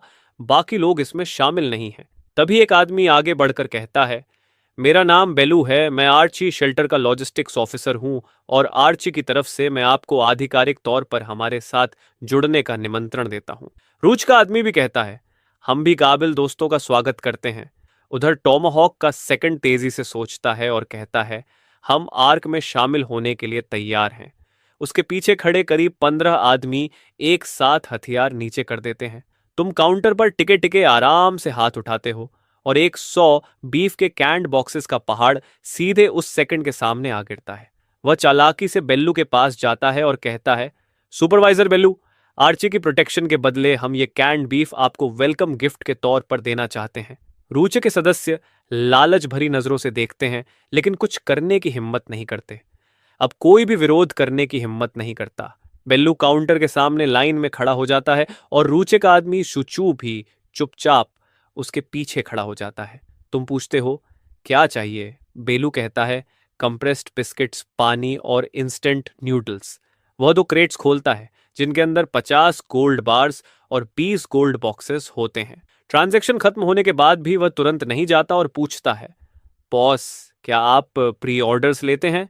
तुम कहते हो, हाँ, क्या चाहिए? वह कहता है, एंटीबायोटिक्स और कोल्ड मेडिसिन जितना ज्यादा हो सके। तुम जवाब देते हो, वापस जाओ, एक लिस्ट बनाकर लाओ और पहले एडवांस दे देना, अगली बार मैं माल लेकर आऊंगा। इसके बाद रूचे के सुचो की बारी आती है। वह भी मेडिसिन प्री ऑर्डर करने के साथ साथ टोबैको और अल्कोहल भी मांगता है। जब ये ट्रांजैक्शंस खत्म हो जाते हैं तो कुछ अकेले लोग भी ट्रेड करने लगते हैं। कोई गोल्ड ज्वेलरी देता है, कोई छोटी गोल्ड बॉक्सेस। लेकिन तभी एक आदमी तुम्हारे साथ ट्रेड करने के लिए एक अलग ही चीज निकालता है, कार बैटरी। इस दुनिया की बैटरीज की एनर्जी डेंसिटी और लाइफ स्पैन तुम्हारी दुनिया की बैटरीज से लगभग 2 गुना ज्यादा एडवांस्ड है। तुम्हें अचानक एहसास होता है कि शुरू से ही तुमने इस दुनिया को सिर्फ एक गोल्ड माइन और वेंडिंग मशीन की तरह देखा था और उस टेक्नोलॉजी को पूरी तरह नजरअंदाज कर दिया था जो इस दुनिया के पास कैटास्ट्रोफी से पहले मौजूद थी। तुम मुड़ते हो और 2 पीसेस ब्रेड, एक बॉटल मिनरल वाटर और 2 सॉसेजेस बाहर निकालते हो। आसपास के सर्वाइवर्स यह देखकर पूरी तरह स्टन्ड रह जाते हैं। वे फुसफुसाते हैं, इतना सब दे रहा है? तुम कहते हो, अब से मैं इस तरह की बैटरी भी लूंगा। भीड़ के पीछे कुछ लोन वुल्फ्स चुपचाप एक घेरा बनाकर उस आदमी को घेर लेते हैं। वह आदमी अपने हाथों में भारी फूड कार्गो को कसकर पकड़े हुए है। उसका शरीर जोर जोर से कांप रहा है। उसके दिमाग में चल रहा है कि यह खाना उम्मीद नहीं बल्कि मौत का संकेत भी हो सकता है। तुम ठंडे स्वर में कहते हो, मुझे उससे एक सवाल पूछना है। अगर किसी ने जरा भी हरकत की तो मैं उसकी सिर के बदले कुछ और कैंड बीफ के क्रेट्स देने में बिल्कुल हिचकिचाऊंगा नहीं। ये सुनते ही भीड़ और वे लोन वुल्फ्स सब वहीं जम जाते हैं। आखिर टोमाहॉक का नंबर 3 अभी भी ज्यादा दूर नहीं पड़ा है। तुम पूछते हो, तुम्हारा नाम क्या है? वह जवाब देता है, जोयुआन। तुम फिर पूछते हो, ये बैटरी कहाँ से आई? वह कहता है, टियंग टेक्नोलॉजी पार्क से। मैं टियन टेक्नोलॉजी में बैटरी इंजीनियर था। ये बैटरी लेन चेन मॉडल है। यह हमारी कंपनी का फ्लैगशिप प्रोडक्ट है। कैटेस्ट्रोफी के समय हम एक बहुत बड़े ऑर्डर का प्रोडक्शन अभी अभी खत्म कर चुके थे और कंपनी के वेयरहाउस में अभी भी कम से कम कई 10,000 बैटरीज रेडी पड़ी हैं। लेकिन पार्क के हजारों एम्प्लॉयज ज़ॉम्बीज बन चुके हैं। तुम सिर हिलाते हो और सोचते हो कि अगर तुम्हें प्रोडक्शन चेन दोबारा बनाने का मौका मिल जाए और इस चेन की एक्सेप्शनल परफॉर्मेंस का इस्तेमाल कर सको तो अपने ओरिजिनल वर्ल्ड में एनर्जी रेवोल्यूशन तक शुरू कर सकते हो। तुम पूछते हो, अगर प्रोडक्शन लाइन नष्ट हो चुकी हो तो क्या तुम इस बैटरी की पूरी टेक्निकल डेटा निकाल सकते हो, यानी रॉ मटेरियल्स की फॉर्मूलाज और प्रोसेसिंग प्रोटोकॉल समेत सब कुछ? जूयन कहता है, पूरी डेटा पार्क के सर्वर में है। जब तक मुझे सर्वर एक्सेस मिल जाए मैं सारी डेटा एक्सट्रैक्ट कर सकता हूं। यह सुनकर तुम्हारी नजर उस पर पूरी तरह बदल जाती है। वह कोई गिरा हुआ इंजीनियर नहीं बल्कि चलता फिरता वॉल्ट की है। तुम सोचते हो कि इस काम के लिए आसपास के फैक्शंस की मदद लेनी पड़ेगी। फिर तुम जोयुआन से कहते हो, अब से तुम मेरे लिए काम करोगे। तुम्हारा काम होगा हर टेक्नोलॉजिकल आइटम को इंस्पेक्ट और इवेल्युएट करना जो मैं लाऊंगा। बदले में मैं तुम्हें खाना और पानी दूंगा। यह सुनकर जोयुआन के अंदर एक जबरदस्त खुशी उमड़ पड़ती है। यह सच में अचानक किस्मत पलटने जैसा है। लेकिन आसपास के कुछ सर्वाइवर्स भी कम चालाक नहीं होते। वे सोचते हैं कि अगर जोयुआन सिर्फ एक बैटरी से इतनी बड़ी डील पा सकता है तो वे क्यों नहीं। कुछ ही देर में सर्वाइवर्स के बीच टेक्नोलॉजी आइटम्स लाने की होड़ लग जाती है। कोई मिलिट्री ड्रोन के टूटे हुए बॉडी से मदरबोर्ड लाता है, कोई सील्ड बायोलॉजिकल सैंपल कूलर और कोई आधी जली हुई साइंटिफिक जर्नल का हिस्सा। तुम किसी चीज को मना नहीं करते और हर चीज की इवैल्यूएशन जुयुआन को दे देते हो। ये ट्रेडिंग रात देर तक चलती रहती है। तभी अचानक अंधेरे को चीरती हुई दो तेज हेडलाइट्स दिखाई देती हैं और एक पावरफुल इंजन की गूंज सुनाई देती है।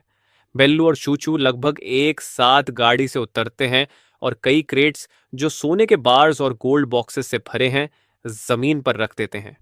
बेल्लू कहता है, यह हमारी फैक्शंस आर्ची और रूच का एडवांस पेमेंट है।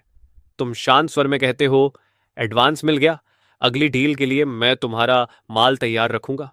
बेलू और शूचो एक साथ झुककर बहुत सम्मान से सलाम करते हैं, लेकिन डील खत्म होने के बाद भी दोनों जाने की जल्दी में नहीं लगते। उनकी नजर जोयुआन और जमीन पर पड़े टेक्नोलॉजी जंग के ढेर पर टिक जाती है। तुम शांत स्वर में कहते हो, उत्तर दिशा के रुइंस में तियान के टेक्नोलॉजी पार्क है। वहां लेन चेन बैटरीज के दसियों हजार यूनिट्स पड़े हैं, लेकिन उस एरिया में 5,000 से ज्यादा जोम्बीज घूम रहे हैं। बेल्लू चौंक कर पूछता है, बॉस, आपका मतलब? तुम कहते हो, मैं तुम्हें अमीर बनने का मौका दे रहा हूं, मैं फंडिंग दूंगा, तुम लोग मैन पावर दोगे, पार्क को साफ करोगे और वहां के सर्वर्स और सेंट्रल यूनिट्स को इंटैक्ट हालत में मेरे पास लाओगे।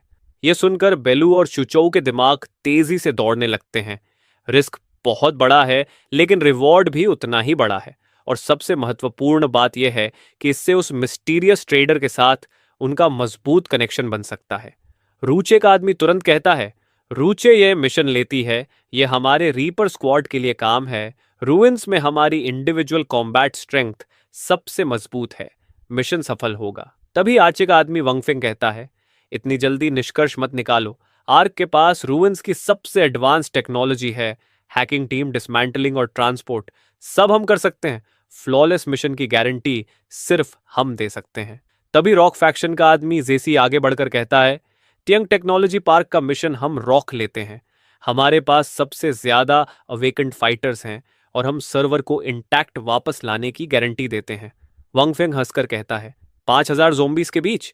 जब रॉक के अवेकेंड की स्टेमिना खत्म हो जाएगी तो कितने जोम्बीज मार पाओगे? ये तो सुइसाइड है।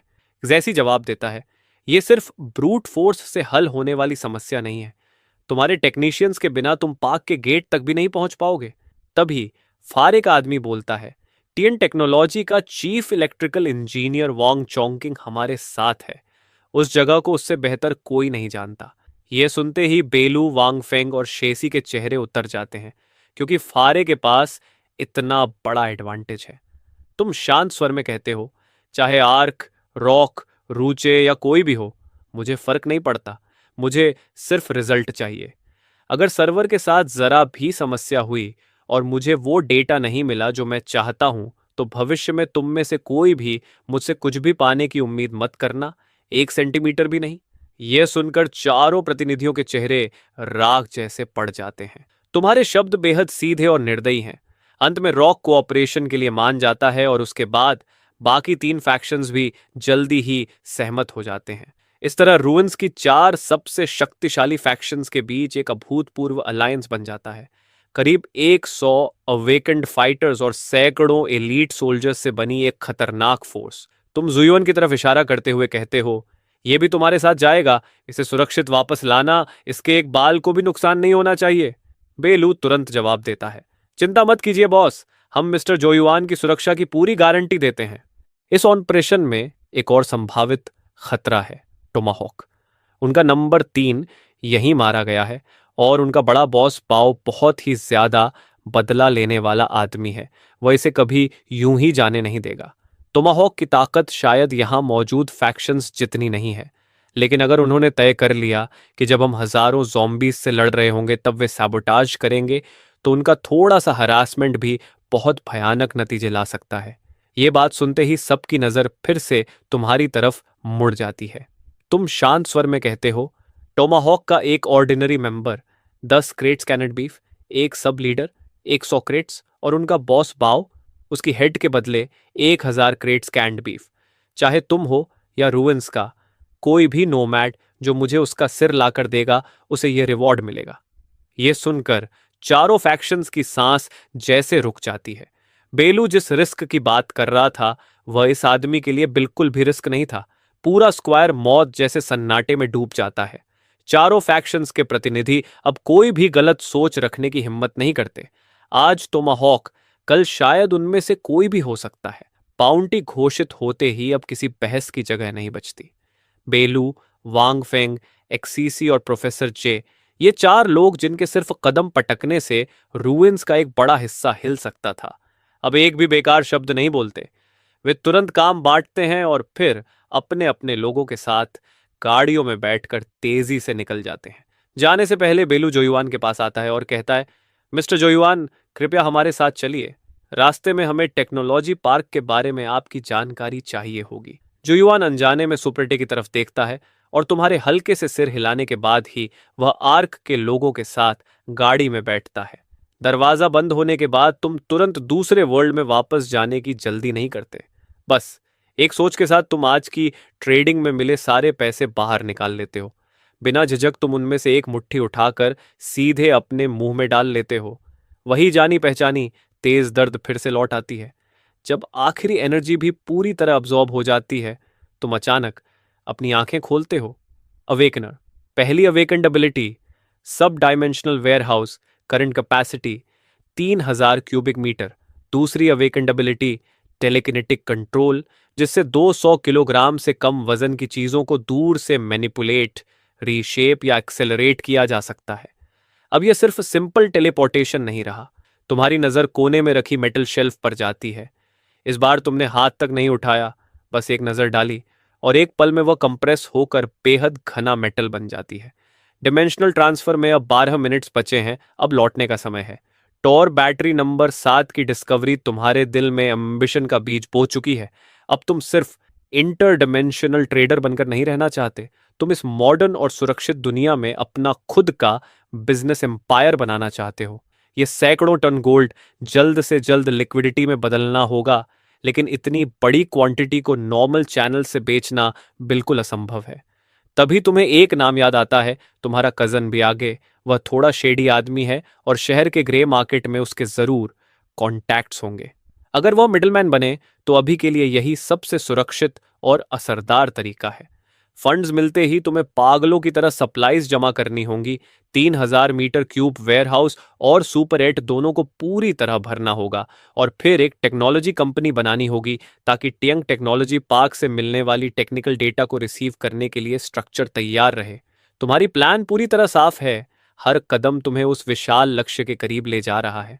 डायमेंशनल ट्रांसफर अब तैयार है। एक सिंपल थॉट और फिर वही जानी पहचानी वेटलेस फीलिंग तुम्हारे पूरे शरीर को घेर लेती है। Transfer complete. Current world, earth. Next transfer recharge time 11 hours. बाहर शहर की नियॉन लाइट्स और लगातार दौड़ती गाड़ियों की आवाजें हैं। कुछ सेकंड पहले के शांत रूइंस से तुलना करो तो ये जैसे कोई दूसरी ही दुनिया लगती है। यही कॉन्ट्रास्ट तुम्हें और भी यकीन दिलाता है कि इस पावर को तुम्हें कसकर पकड़कर रखना होगा। हैंगसिन लौटने के बाद तुम तुरंत सुपर 8 से बाहर नहीं निकलते, बल्कि बिस्तर पर लेट जाते हो। तुम्हारी मेंटल स्ट्रेंथ बहुत बढ़ चुकी है, इसलिए नींद की जरूरत कम हो गई है, लेकिन कुछ घंटे आराम करने से शरीर फिर से पूरी तरह ठीक हो जाएगा। जब तुम आंखें खोलते हो तो सुबह के 11 बज चुके होते हैं। जल्दी से कुछ खाकर तुम बियाज का नंबर मिलाते हो। फोन उठता है। हेलो, कौन? तुम कहते हो, मैं गोजी। वह चिढ़कर बोलता है, क्या चाहिए? तुम कहते हो, मेरे पास एक बैच गुड्स है जिसे बेचना है। वह हिचकते हुए पूछता है, माफ करना पूछ रहा हूं, ये लीगल है ना? तुम शांत स्वर में कहते हो, थोड़ा रिस्क है पर ज्यादा नहीं। उसी सीमेंट फैक्ट्री में मिलो जहां पिछली बार मिले थे, अकेले आना। वह तुरंत कहता है, ठीक है, समय पर पहुंचूंगा। समय जल्दी गुजर जाता है और अब 3 बजे हैं। वही सीमेंट फैक्ट्री, लेकिन इस बार सोफे पर तुम बैठे हो। बीएच तय समय पर पहुंचता है और तुम्हारे सामने खड़ा हो जाता है। वह डर के मारे ठीक से सांस भी नहीं ले पा रहा। वह पूछता है, जी जी, माल कहाँ है? तुम आराम से एक कैनवस बैग से 500 ग्राम का एक गोल्ड बार निकालते हो। बियाज की आंखें सिकुड़ जाती हैं। 500 ग्राम का गोल्ड बार कीमती जरूर है, लेकिन कोई भी बड़ी ज्वेलरी शॉप इसे हैंडल कर सकती है। मगर तभी तुम बैग को थोड़ा खोलते हो और अंदर गोल्ड बार्स का ढेर दिखता है। बियाज वहीं जम जाता है। ये एक नहीं बल्कि पूरे 20 गोल्ड बार्स हैं, हर एक 500 ग्राम का, कुल 10 किलोग्राम गोल्ड। उसका पूरा शरीर कांपने लगता है। वह बुदबुदाता है, ये तो जैसे बैंक रॉबरी या आर्मर्ड ट्रक लूट जैसा है। और फोन पर तुमने कहा था छोटा रिस्क। उसके मन में डर भर जाता है। इसे छूना भी ऐसा है जैसे सीधे गिलोटीन का टिकट ले लेना। वह घबरा कर कहता है, भाई गोजी, क्या आप मेरी जान लेना चाहते हो? मैं इसे कैसे हैंडल करूं? वह चुप हो जाता है। तुम्हारी आंखों में देखने की भी हिम्मत नहीं करता। उसे पूरा यकीन हो चुका है कि वह किसी खतरनाक क्रिमिनल से डील कर रहा है। तुम ठंडे स्वर में कहते हो, इतनी सी गोल्ड क्वांटिटी भी हैंडल नहीं कर सकते, और कहते हो कि तुम्हें पैसे की जरूरत है। इतनी सिंपल डील भी नहीं कर सकते? ब्याज हकलाकर कहता है, मास्टर गो, इतनी बड़ी डील, सच में मैं इसे छूने की हिम्मत नहीं कर रहा। तुम शांत स्वर में जवाब देते हो, चिंता मत करो, ये गोल्ड बिल्कुल क्लीन है, इस पर कोई ट्रेस नहीं है। मैं बस इतना आलसी हूं कि हर एक गोल्ड बार को अलग अलग बेचने का झंझट खुद नहीं करना चाहता, समझे? मास्टर गो, क्या क्या मैं एक फोन कर सकता हूं? अपने किसी कांटेक्ट को बुला सकता हूं? तुम हल्का सा हाथ हिलाकर इशारा करते हो। ब्याओ जी ऐसे खुश हो जाता है जैसे उसे माफी मिल गई हो। वह तो फोन करने के लिए दूर जाने की हिम्मत भी नहीं करता और स्पीकर ही ऑन कर देता है। हेलो ब्याओ सोय, क्या हाल है? दूसरी तरफ से आवाज आती है। हाँ बोलो, क्या हुआ? ब्याओगे थोड़ा घबरा कर पूछता है। सुनो, हाल ही में यहाँ आसपास गोल्ड से जुड़ा कोई मामला हुआ है क्या? कोई बड़ी डील? फोन के उस पार वाला थोड़ा हैरान हो जाता है, लेकिन सीधा जवाब देता है, किस तरह की डील? अब तो हर सड़क पर कैमरास लगे हैं, कौन ऐसी रिस्क लेगा? क्या तुम्हें जैकपॉट लग गया है और तुम गोल्ड खरीदना चाहते हो? यह सुनकर ब्याओजे जैसे कुछ निगल जाता है। फोन काटने के बाद वह तुम्हें बिल्कुल अलग नजर से देखने लगता है और कहता है, मास्टर गो, आपके स्टॉक को मैं अकेला हैंडल नहीं कर सकता, लेकिन मुझे पता है कौन कर सकता है। तुम फिर से हाथ से इशारा करते हो। ब्याओजी कांपते हाथों से दूसरा नंबर मिलाता है। हेलो सू, मैं ब्याओसी बोल रहा हूं। मैं एक बहुत इंपॉर्टेंट क्लाइंट के साथ हूं। उसके पास गोल्ड का बड़ा लॉट है बेचने के लिए। उधर से सवाल आता है, कितनी क्वांटिटी? ब्याओगे हकलाते हुए कहता है, 10 किलोग्राम, और आगे और भी होगा। इस बार फोन के दूसरी तरफ काफी देर तक खामोशी रहती है। फिर आवाज आती है, आधे घंटे में यूजुअल प्लेस पर आओ, मैं खुद माल इंस्पेक्ट करूंगी। आधे घंटे बाद तुम एक प्राइवेट क्लब में पहुंचते हो। वहां एक औरत चिपाव पहने बैठी है। वह हल्का सा इशारा करके तुम्हें बैठने के लिए बुलाती है और तुम बिना झिझक आगे बढ़कर कुर्सी पर बैठ जाते हो और बैग मेज पर रख देते हो। उस औरत को सब सिस्टर सू कहते हैं। वह चाय डालती रहती है और चाय तुम्हारे सामने सरकाने के बाद शांत आवाज में पूछती है, मैं आपको किस नाम से बुलाऊं मेरे दोस्त? तुम कहते हो, मुझे गो कह सकते हैं। वह मुस्कुराकर कहती है, मिस्टर गो, क्या मैं माल देख सकती हूं? तुम सिर हिलाते हो और बैग खोलते हो। अंदर गोल्ड बार्स आराम से रखे हुए हैं। सिस्टर सू बड़े प्रोफेशनल तरीके से एक एक बार चेक करती है। काफी देर तक देखने के बाद वह धीरे से बुदबुदाती है, 999 प्योरिटी गोल्ड, वेट भी सही, स्टैंडर्ड साइज बार्स। फिर वह सिर उठाकर पूछती है, मिस्टर गो, इतनी बड़ी क्वांटिटी, इसका सोर्स? तुम चाय का घूंट लेते हो और शांत रहते हो। वह कहती है, यंग मैन, मैं आप पर शक नहीं कर रही, लेकिन इस बिजनेस में रूल्स होते हैं। 10 किलोग्राम छोटी क्वांटिटी नहीं है, मुझे सब वेरीफाई करना होगा। वह तुम्हारे चेहरे को गौर से देखती रहती है, लेकिन तुम कुछ नहीं कहते, बस ब्याज की तरफ देखते हो। ब्याज तुरंत समझ जाता है और जल्दी से कमरे से निकल जाता है।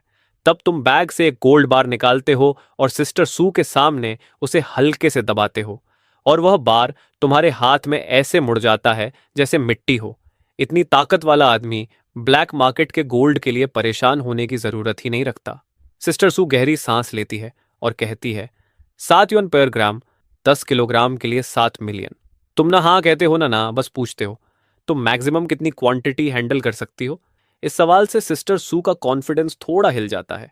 वह सोचकर कहती है, मिस्टर गो, अगर गोल्ड इतना प्योर है तो मैं महीने में 50 किलोग्राम बेच सकती हूँ, यानी लगभग 35 मिलियन प्रति महीना। तुम सिर हिलाकर कहते हो, बहुत कम। फिर धीरे से एक उंगली उठाते हो। सिस्टर सू पूछती है, 100 किलोग्राम? तुम कहते हो, नहीं, 1 टन। यह सुनते ही सिस्टर सू पूरी तरह चौंक जाती है। मिस्टर गो, आप मजाक कर रहे हैं? 1 टन गोल्ड आज की कीमत में लगभग 1 बिलियन के बराबर है। मेरा नेटवर्क इतना बड़ा वॉल्यूम हैंडल नहीं कर सकता। कोई प्राइवेट चैनल एक महीने में 1 टन गोल्ड नहीं बेच सकता। ये सिर्फ पैसे का मामला नहीं है, ये तो पूरे फाइनेंशियल सिस्टम को चैलेंज करने जैसा है। और इतनी बड़ी मनी फ्लो ऊपर तक लोगों का ध्यान खींच लेगी। तुम शांत रहते हो और कहते हो, अगर मुझे सब कैश में कन्वर्ट ही नहीं करना हो तो? वह समझते हुए पूछती है, मतलब एसेट एक्सचेंज? तुम कहते हो, मुझे एक इंडस्ट्रियल जोन या बैटरी मैन्युफैक्चरर चाहिए। यह सुनकर सिस्टर सू बिल्कुल स्टंड रह जाती है। उसने सोचा भी नहीं था कि कोई आदमी इतना गोल्ड लग्जरी के लिए नहीं, बल्कि इंडस्ट्री में इन्वेस्ट करने के लिए बेच रहा होगा। एक ऐसा आदमी जो नंगे हाथों से गोल्ड बार मोड़ सकता है और हर महीने 1 टन गोल्ड दे सकता है, अब एंटरप्रेन्योर बनना चाहता है। वह धीरे से कहती है, मिस्टर गो, ये डील मेरी कैपेसिटी से बाहर है। मुझे अपने बॉस से बात करनी होगी।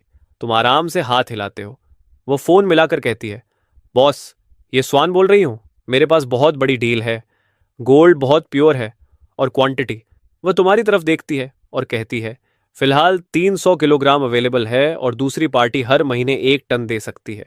कॉल खत्म होने के बाद स्वान अब डील की मालिक नहीं, बल्कि सिर्फ मैसेंजर रह जाती है। वह कहती है, मिस्टर गो, मेरे बॉस आपसे पर्सनली मिलना चाहते हैं। कल शाम 7 बजे यहीं। तुम सिर हिलाते हो और गोल्ड की तरफ इशारा करके कहते हो, पहले इसे हैंडल करो। वह कहती है, गुड फेथ दिखाने के लिए हम यह लॉट 800 पर ग्राम पर ले सकते हैं। 5 मिनट के अंदर ही तुम्हारे अकाउंट में 8 मिलियन ट्रांसफर हो जाते हैं। डील खत्म होने के बाद सुआन खुद तुम्हें बाहर तक छोड़ने आती है और तुम अपनी वैन लेकर निकल जाते हो। तुम्हारे जाते ही ब्योग मुस्कुराते हुए उसके पास आता है, लेकिन सिस्टर सू ठंडे स्वर में कहती है, अब से मिस्टर गो के बारे में एक भी सवाल मत पूछना। बस वही करो जो वह कहे। अगर कोई प्रॉब्लम हुई तो कोई भी तुम्हें बचा नहीं पाएगा। यह सुनकर ब्याओ कांप उठता है और मुर्गे की तरह जल्दी जल्दी सिर हिलाता है। वहां से निकलने के बाद तुम सुपरेटे वापस नहीं जाते, बल्कि मॉडल होलसेल सेंटर पहुंचते हो। पिछली बार वाला सेल्समैन तुम्हें देखते ही दौड़कर आता है, बॉस लून, आप फिर आ गए, इस बार क्या चाहिए? तुम उसे एक लिस्ट देते हो और कहते हो, हर आइटम की क्वांटिटी को 10 से मल्टीप्लाई कर दो। मैनेजर लिस्ट देखकर थोड़ा घबरा जाता है, लेकिन कहता है, मैं खुद हैंडल करता हूं। 2 मिलियन का पेमेंट करने के बाद तुम इंडस्ट्रियल जोन में कई बार आना जाना करते हो और धीरे धीरे अपना सब डायमेंशनल वेयरहाउस आधे से ज्यादा भर देते हो। लेकिन तुम्हारे लिए सबसे इंपॉर्टेंट चीज कुछ और थी, सिर्फ एक छोटा सा एंटीबायोटिक बॉक्स। उस रूइंड वर्ल्ड में उसकी कीमत गोल्ड से भी कई गुना ज्यादा थी। आप गाड़ी चलाकर शहर की फार्मेसी होलसेल स्ट्रीट में पहुंचे। आपने चमकदार बड़ी दुकानों को नहीं चुना, बल्कि एक गली के आखिर में बनी एक छोटी दुकान में घुस गए। अंदर एक मध्यम उम्र का आदमी आपको घूर कर देखने लगा। उसने पूछा, क्या आपके पास प्रिस्क्रिप्शन या हॉस्पिटल परचेस लाइसेंस है? आपने कहा, नहीं। वह बोला, तो मैं आपको कुछ भी नहीं बेच सकता। लेकिन आपने बस अपना फोन निकाल कर उसे अपने अकाउंट बैलेंस दिखा दिया। लंबी लंबी जीरोज की लाइन उस आदमी की आंखों में साफ दिखाई देने लगी। आपने कहा, एमॉक्सिसिलाइन, बैंडेज, गॉज, बेटाडीन, सेलीन, जो भी तुम्हारे पास है सब ले लूंगा। ये सुनते ही उस आदमी की सांस जैसे एक पल को रुक गई। उसने हैरानी से पूछा, तुम इतना सब क्यों खरीद रहे हो? आपने शांत होकर कहा, बस ये बताओ, बेचोगे या नहीं? आखिरकार उसने धीरे से आवाज नीचे की और गहरी सांस लेते हुए कहा, पीछे से मेरे साथ आओ। आधे घंटे बाद आपकी गाड़ी दवाइयों के कार्टन से पूरी तरह भर चुकी थी। 1 मिलियन ट्रांसफर कर दिए गए। अगला पड़ाव था हार्डवेयर स्टोर। आपने कहा, डीजल जनरेटर, इस मॉडल के 20 चाहिए। सोलर पैनल्स और उनके साथ आने वाली बैटरीज सब ले लूंगा। रेंच, प्लायर्स, वेल्डिंग मशीन, हाँ कुछ भी खोलना मत, पूरे के पूरे कार्टन्स लोड करो। आखिरी जगह थी फ्यूल स्टेशन, लेकिन आधिकारिक तरीके से इतना फ्यूल मिलना नामुमकिन था। किस्मत से ब्याओ ने आपको एक एड्रेस दिया था, शहर के बाहर छिपा हुआ एक प्राइवेट फ्यूल डिपो। जब मालिक को पता चला कि आप सैकड़ों बैरल्स पेट्रोल और डीजल खरीदना चाहते हैं, तो वह तो लगभग तुरंत पुलिस को बुलाने ही वाला था। लेकिन आपने कुछ ही मिनटों में कई मिलियन खर्च कर दिए। दूसरे दुनिया में यह पैसा 100 गुना, 1000 गुना बनकर वापस आने वाला था। अब डायमेंशनल ट्रैवल के रिचार्ज टाइम के खत्म होने में सिर्फ आधा घंटा बचा था। लेकिन आपने थोड़ा इंतजार करने का फैसला किया, क्योंकि अगर अभी जाते तो वहां रात होती। इसलिए आपने डिपार्चर टाइम थोड़ा एडजस्ट कर लिया। दिन में पहुंचना ज्यादा सही था। समय धीरे धीरे बीतता गया और सुबह हो गई। आपने आंखें खोली, ठीक सुबह 6 बजे थे। अचानक वही जानी पहचानी हल्केपन की फीलिंग पूरे शरीर में फैल गई। डायमेंशनल ट्रैवल समाप्त। Current world apocalypse. अगला रिचार्ज टाइम 10 घंटे। आपने जैसे ही दरवाजा खोला, सर्वाइवर्स का एक ग्रुप तुरंत आपकी तरफ दौड़ पड़ा। एक आदमी बोला, बॉस, मेरे पास बैटरी है, देखिए। उसके हाथ में टोर मॉडल 7 बैटरी थी। अगले ही सेकंड बैटरी गायब हो गई और उसकी जगह ब्रेड और मिनरल वाटर आ गए। अगले कुछ पलों में और भी सर्वाइवर्स भागते हुए आने लगे और यह सिलसिला तब तक चलता रहा जब तक सुबह 7 बजे नहीं हो गए। तभी खंडहरों में हल्का कंपन हुआ और चारों बड़ी फैक्शंस के 4 प्रतिनिधि एक साथ अपनी गाड़ियों से उतर गए। उन्होंने कहा, बॉस, हम तैयार हैं। सारे टेक्नीशियंस और इक्विपमेंट अपनी जगह पर हैं। हाइव स्क्वाड आगे निकल चुका है रास्ते के ऑब्स्टेकल्स साफ करने के लिए।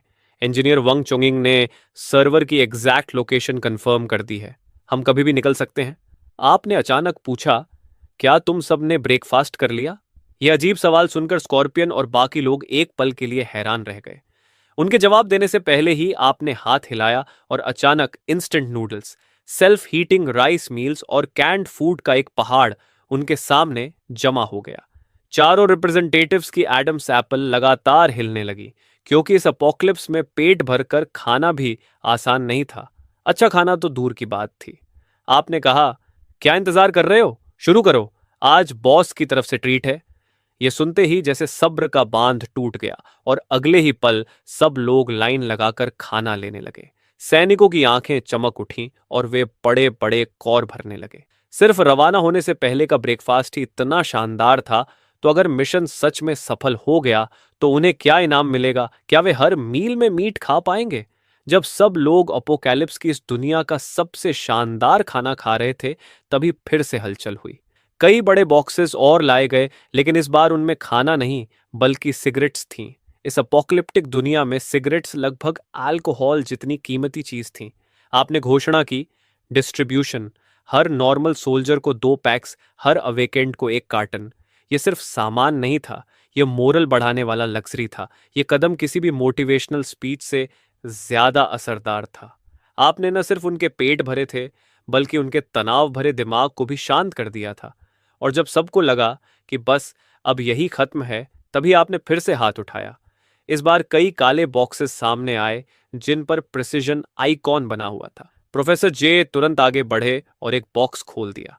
अंदर रिकन ड्रोन्स थे और बाकी बॉक्सेस में उनके साथ इस्तेमाल होने वाले walkie talkies, anti interference system, बहुत लंबी बैटरी लाइफ और थर्मल इमेजिंग। प्रोफेसर जे उत्साहित होकर बोले, इसके साथ हम 90% खतरों से बच सकते हैं। स्कॉर्पियन, इग्रेट और जेब भी पास आ गए और उनकी सांसें भारी हो गईं। पहले उन्हें एक्सप्लोरेशन के लिए सिर्फ किस्मत पर भरोसा करना पड़ता था और कम्युनिकेशन चिल्लाकर करना पड़ता था, लेकिन अब यह एक जबरदस्त टेक्नोलॉजिकल एडवांटेज था। पेट भरने और मनोबल बढ़ने के बाद सभी फाइटर्स का मूड बहुत अच्छा हो गया। आदेश मिला, चलो, और इंजनों की गरज एक लोहे की नदी की तरह गूंज उठी, जिससे जमीन तक कांपने लगी। खंडहरों की चारों बड़ी फैक्शंस टेन टेक्नोलॉजी पार्क की तरफ बढ़ पड़ी। पंछी का हैवी ट्रक आगे रास्ता खोल रहा था और अपने रैम से रास्ते में पड़ी कार रेक्स को आसानी से हटाता जा रहा था। फंगजू का कन्वॉय बीच में था ताकि दोनों तरफ की रक्षा हो सके। एक व्हीकल में ईग्रेट ड्रोन से आसपास का इलाका देख रहा था और हर यूनिट का रूट शांत दिमाग से एडजस्ट कर रहा था। फेंगाओ की मोटरसाइकिल्स, जिन्हें गैप लीड कर रहा था, दोनों किनारों पर पेट्रोल कर रही थीं। टांटा का ट्रांसपोर्टर पीछे चल रहा था, जो प्रोफेसर जे, टेक्निकल टीम और चौंग की सुरक्षा कर रहा था। तभी कम्युनिकेटर में फेंगाओ के शू की आवाज गूंजी, आगे 500 मीटर पर वैली में जॉम्बी ग्रुप दिखाई दिया है, लगभग 30 जॉम्बीज, कोई स्पेशल म्यूटेशन नहीं। यह सुनते ही एग्रेट ने तुरंत आदेश दिया, फंगजो दो, जाओ और उन्हें साफ करो। आदेश मिलते ही कई of road vehicles main convoy से अलग हो गए और उनकी छत पर लगी मशीन गन्स ने फायरिंग शुरू कर दी। गोलियों की बारिश ने पलक झपकते ही जॉम्बी होर्ड को चीर कर रख दिया। पूरा ऑपरेशन बिल्कुल बेहतरीन तरीके से हुआ, जरा सी भी हिचकिचाहट नहीं थी। उसी समय एक मिनी स्टोर के अंदर एक आदमी फोल्डिंग बेड से टिककर बैठा था और उसकी नजर सामने लगे मॉनिटर पर टिकी हुई थी। स्क्रीन पर ड्रोन्स से आने वाली साफ साफ फुटेज दिखाई दे रही थी। इसी वक्त स्टील कन्वॉय 10 टेक्नोलॉजी पार्क से लगभग 1 किलोमीटर दूर रुक गया। 10 टेक्नोलॉजी पार्क किसी छोटी सिटी जैसा था, जिसके चारों तरफ 5 मीटर ऊंची एलॉय वॉल बनी हुई थी और हर 100 मीटर पर एक गार्ड टावर खड़ा था, जिसके ऊपर लाल इंडिकेटर लगातार ब्लिंक कर रहा था। कॉम्बैट यूनिट्स तुरंत फैलकर डिफेंसिव पोजीशंस लेने लगीं, जबकि स्कॉर्पियन, एग्रेट, जेप और प्रोफेसर जे गंभीर चेहरे के साथ एक जगह खड़े होकर स्क्रीन देखने लगे। ईग्रेट ने गेट की स्ट्रक्चर पर जूम किया और बोला, मेन गेट सिस्टम पूरी तरह लॉक है, इसे उड़ाने के लिए पावरफुल एक्सप्लोजिव्स लगाने पड़ेंगे। यह सुनकर स्कॉर्पियन की आंखें सख्त हो गईं और उसने कहा, परफेक्ट, इसी गेट पर हमला करते हैं, पूरे इलाके के मॉन्स्टर्स को यहीं खींच लाएंगे और एक साथ खत्म कर देंगे। इसे हमें उन्हें एक एक करके ढूंढना नहीं पड़ेगा। सबकी सहमति मिलते ही तुरंत डिफेंसिव पोजीशन की प्लानिंग शुरू हो गई। गेट को सेंटर बनाकर फैन शेप डिफेंस बनाया गया। योजना साफ थी, हम ब्रीच को होल्ड करेंगे और जो भी कॉर्प्स हॉर्ड बाहर निकलेगी उसे यहीं खत्म कर देंगे। लाओ डेमोलिशन संभालेगा, ईव सर्वेलेंस और क्लीनअप करेगा, पंची के लोग फ्रंट लाइन पकड़ेंगे। आदेश मिलते ही चारों बड़ी फैक्शंस तुरंत हरकत में आ गईं और पूरी जॉइंट फोर्स एक प्रिसिजन वॉर मशीन की तरह चलने लगी। पंची की बेस्टियन यूनिट ने गेट के सामने पहली डिफेंस लाइन बना दी और उस पर हैवी मशीन गन्स तान दी। आग के लोग तेजी से डायरेक्शनल माइंस लगाने लगे। कुछ एलिमेंटल अवेकेंट जमीन पर दोनों हाथ रखकर खड़े हो गए। तुरंत धरती में गूंजती हुई वाइब्रेशन महसूस हुई और जमीन लहराने लगी।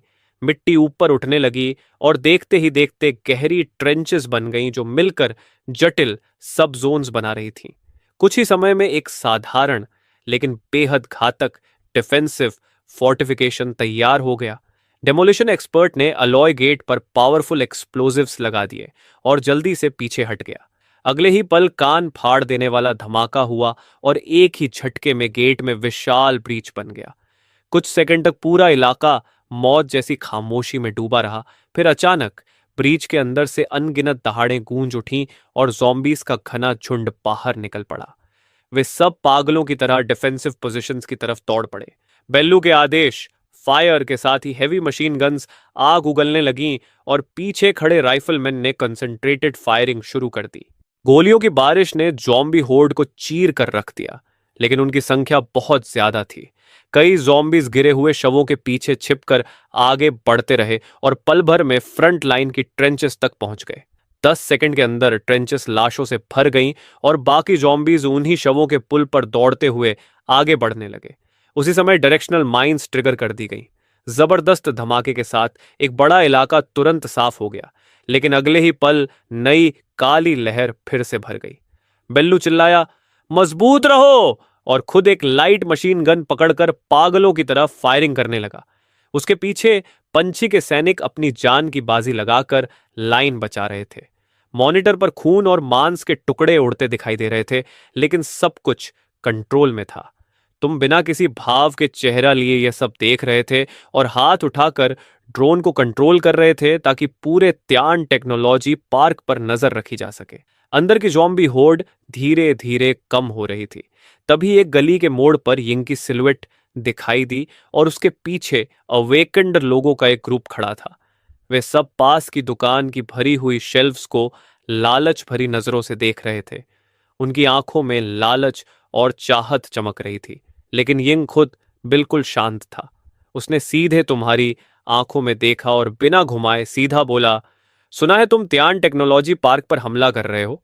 मैं और मेरे साथ के लोग तुम्हारी मदद कर सकते हैं। यह सुनकर तुम्हारी नजर पूरे ग्रुप पर घूमी और फिर तुम्हारे होठों पर हल्की मुस्कान आ गई। तुमने कहा, मदद? बेल्लू की टीम ही काफी है। यह सुनते ही यिंग का चेहरा थोड़ा सख्त हो गया। उसने गहरी सांस ली और बोला, जो काम वे कर सकते हैं हम भी कर सकते हैं और उनसे बेहतर कर सकते हैं। यह सुनकर तुम्हारी दिलचस्पी तुरंत बढ़ गई। तुमने सामने मॉनिटर की तरफ इशारा किया और कहा, वह ब्रीच देख रहे हो? वहां से जो ज़ॉम्बीज निकलेंगे वे सब तुम्हारे हैं। इसे एडवांस समझो। तुम में से हर कोई पहले बेल्लू के पास जाकर एक कैंड बीफ ले सकता है। फिर मुझे दिखाओ कि तुम बड़े लोगों की टेबल पर बैठने लायक हो या नहीं। ये सुनते ही अवेकेंड लोग गुस्से से भर गए। एक कैंड बीफ के लिए हम अपनी जान जोखिम में डालें? क्या वह हमें भिखारी समझता है? हर तरफ से विरोध की आवाजें आने लगीं। लेकिन यिंग ने उनकी बातों को अनसुना कर दिया और तुम्हें घूरते हुए बोला, चुप, जिसे जाना है अभी चला जाए, जो रहना चाहता है वह मेरे साथ आए। पहले कैंड बीफ लो, फिर काम पर लगते हैं। इतना कहकर वह सीधे टियन टेक्नोलॉजी पार्क की तरफ चल पड़ा और अवेकेंड लोग एक दूसरे को असमंजस में देखते रह गए। कुछ पल बाद चेहरे पर बड़ा सा निशान लिए एक विशालकाय आदमी दांत भींचकर उसके पीछे चल पड़ा। ये देखकर बाकी लोग भी एक एक करके उसके पीछे हो लिए। मिनी स्टोर के अंदर से तुम ये पूरा दृश्य देख रहे थे और तुम्हारे होंठों पर ठंडी मुस्कान फैल गई। तुम्हें पैसों के पीछे भागने वाले मर्सिनरीज नहीं चाहिए थे, बल्कि ऐसी ताकत चाहिए थी जो हमेशा तुम्हारे प्रति वफादार रहे। थोड़ी देर बाद यिंग लगभग 10 अवेकेंड लोगों के साथ सामने आ गया। उन्हें देखकर बेलू ने हल्का सा भौहें सिकोड़ ली। यिंग ने सीधे कहा, बॉस का आदेश है, अब से यह ब्रीच हमारा है। यह सुनते ही बेलू ने कोई सवाल नहीं किया और बस उन्हें कैंड बीफ का एक पूरा बॉक्स दे दिया। यिंग और उसके लोगों ने बिना भाव बदले कैंस उठा लिए और बिना झिझक ज़ॉम्बी हॉर्ड की तरफ बढ़ गए। बेलू यह दृश्य जटिल नजरों से देख रहा था। उसे समझ नहीं आ रहा था कि तुम इन आजाद मिजाज लोगों को लड़ाई में क्यों भेज रहे हो, लेकिन उसने अपने शक दबा दिए और आदेश दिया, सब लोग एमो बचाओ, फायर को फ्लैंक्स की तरफ शिफ्ट करो। अगले ही पल गोलियों की आवाज कम हो गई और डिफेंस लाइन में एक खतरनाक गैप बन गया। उसी गैप से ज़ॉम्बीज की पागल भीड़ अंदर घुस पड़ी। तभी चेहरे पर निशान वाला वह विशालकाय आदमी अचानक जंगली दहाड़ मारते हुए 1-2 मीटर से भी ऊंचे ह्यूमनॉइड बीस्ट में बदल गया और सीधे ज़ॉम्बी हॉर्ड पर टूट पड़ा। एक ही पल में करीब 10 ज़ॉम्बीज हवा में उछलकर दूर जा गिरे। ये देखकर बाकी अवेकेंड भी तुरंत एक्शन में आ गए और अगले ही पल बैटलफील्ड पर तरह तरह की अवेकेंड पावर्स भड़क उठी। लेकिन समस्या भी जल्दी ही सामने आ गई। ये अवेकेंड लोग हर कोई अपने अपने तरीके से लड़ रहे थे। उनमें बिल्कुल भी कोऑर्डिनेशन नहीं था। उनके अटैक्स भले ही बेहद खतरनाक और असरदार थे, लेकिन उनकी डिफेंस पूरी तरह छलनी जैसी थी। बीच बीच में कई जॉम्बीज उनकी लाइन पार करके अंदर घुस जाते और सैनिकों को मजबूरी में तुरंत उन्हें मार गिराना पड़ता। यिंग पीछे खड़ा ठंडी नजरों से पूरा दृश्य देख रहा था। थोड़ी ही देर में वह ग्रुप बिखरने के संकेत देने लगा। तभी यिंग ने आखिरकार कदम बढ़ाने का फैसला किया। उसने धीरे धीरे अपना दायां हाथ उठाया और उसकी हथेली में एक डगमगाता हुआ आग का लोटस धीरे धीरे खिल उठा, जो विनाश की डरावनी औरा फैला रहा था।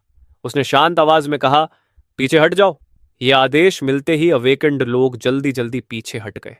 अगले ही पल यिंग एक कदम आगे बढ़ा और अपनी हथेली से उस फायर लोटस को हल्के से आगे धकेल दिया।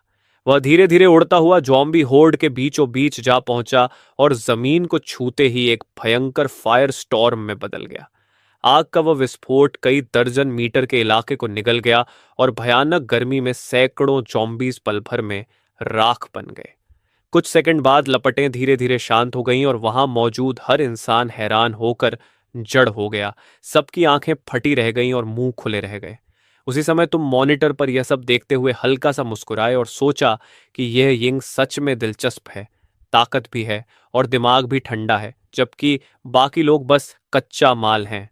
जब तुम ये सोच ही रहे थे, तभी तुमने नोटिस किया कि ब्रीच से निकलने वाले ज़ॉम्बीज का बहाव धीरे धीरे कम हो रहा है और अंदर के ज्यादातर ज़ॉम्बीज लगभग खत्म हो चुके हैं। बेलू और उसके लोगों ने भी यह बात देख ली और बैटलफील्ड पर सैनिकों का हौसला अचानक बहुत बढ़ गया। कुछ और गोलियों की बौछार के बाद पूरी ज़ॉम्बी हॉर्ड खत्म कर दी गई। तभी बेलू की आवाज पूरे बैटलफील्ड में गूंज उठी, सभी यूनिट्स आगे बढ़ो, सावधान रहो, पार्क के अंदर जाओ और सेंट्रल स्क्वायर पर कब्जा करो। आदेश मिलते ही इंजन्स फिर से गरज उठे और स्टील कन्वॉय तेजी से टियन टेक्नोलॉजी पार्क के अंदर घुस गया। पार्क के अंदर चारों तरफ एसफॉल्ट रोड्स फैली हुई थीं और उनके किनारे फ्यूचरिस्टिक स्टाइल की कई इमारतें खड़ी थीं। प्रोफेसर जे ने जल्दी ही पार्क के लोकल नेटवर्क से कनेक्शन बना लिया और हवा में एक 3D मैप प्रोजेक्ट कर दिया। बेलू ने तुरंत उस मैप को 4 हिस्सों में बांट दिया और बोला, एफिशिएंसी बढ़ाने के लिए हम अलग अलग होंगे। पंची तुम्हारी टीम जोन 1 साफ करेगी, जोंगजू प्रोडक्शन लाइन चेक करेगा कि वह सही हालत में है या नहीं, हाइव टीम पेरीमीटर और रूफ टॉप्स संभालेगी, arc team west administrative building और डेटा सेंटर लेगी और lighthouse team professor J और वैंग चोंगिंग को एस्कॉर्ट करके आरडी बिल्डिंग तक ले जाएगी। लक्ष्य है मेन सर्वर ढूंढना। आदेश मिलते ही जॉइंट फोर्स 4 ग्रुप्स में बंट गई और अपने अपने टारगेट एरियाज की तरफ तेजी से बढ़ने लगी। लेकिन रोसिनॉल और उसकी टीम वहीं खड़ी रह गई। उनके चेहरों पर उलझन भरे भाव थे। वे बेबस होकर चारों मुख्य फैक्शंस को दूर जाते देखते रहे। तभी बेलू वापस उनके पास आया और बोला, बॉस, गो का संदेश है, तुम लोग नॉर्थ रेजिडेंशियल एरिया की 6 बिल्डिंग साफ करोगे। कोई समस्या है? रोसिनॉल ने हल्का सा सिर हिलाया और बिना कुछ कहे रेजिडेंसेस की तरफ चल पड़ी। उसके पीछे बाकी लोग भी चल दिए। उसी समय light house squad RD building के सामने पहुंच गई। प्रोफेसर जे ने तुरंत लोगों को रास्ता साफ करने भेजा और फिर वह वांग चोंगिंग के साथ एलिवेटर से तीसरे बेसमेंट तक उतर गया। थोड़ी देर बाद एलिवेटर के दरवाजे बिना आवाज के खुल गए। तीसरे बेसमेंट के कॉरिडोर के अंत में एक भारी आर्मर्ड डोर खड़ा था। उसे देखते ही वांग चोंगिंग तेजी से आगे बढ़ा और कंट्रोल पैनल पर कोड्स की एक लंबी सीरीज डाल दी। तुरंत एक क्लिक की आवाज आई और भारी लॉक मैकेनिज्म घूमने लगा। आर्मर्ड डोर धीरे धीरे खुल गया और अंदर से ठंडी हवा का झोंका बाहर आया। कमरे के अंदर काले सर्वर रैक्स की लंबी कतारें लगी हुई थीं और अंधेरे में अनगिनत इंडेक्टर लाइट्स चमक रही थीं। टीम तुरंत अंदर घुस गई और सर्वर ढूंढने लगी।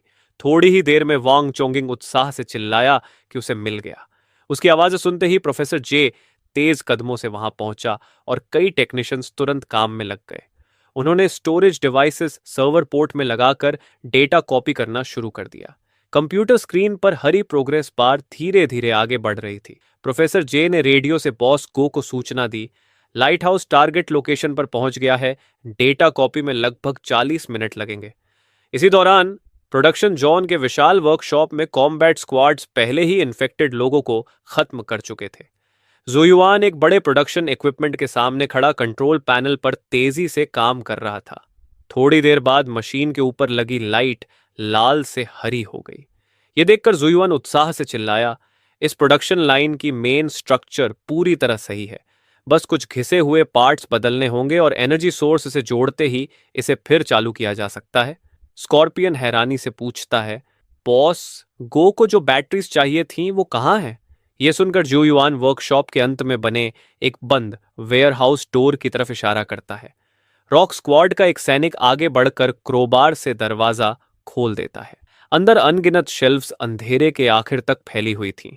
सब लोग हैरान होकर खड़े रह गए क्योंकि शेल्फ्स पर नए नए कार्टन्स बिल्कुल करीने से रखे थे और उन पर साफ साफ थॉर मॉडल 7 का लोगो छपा हुआ था।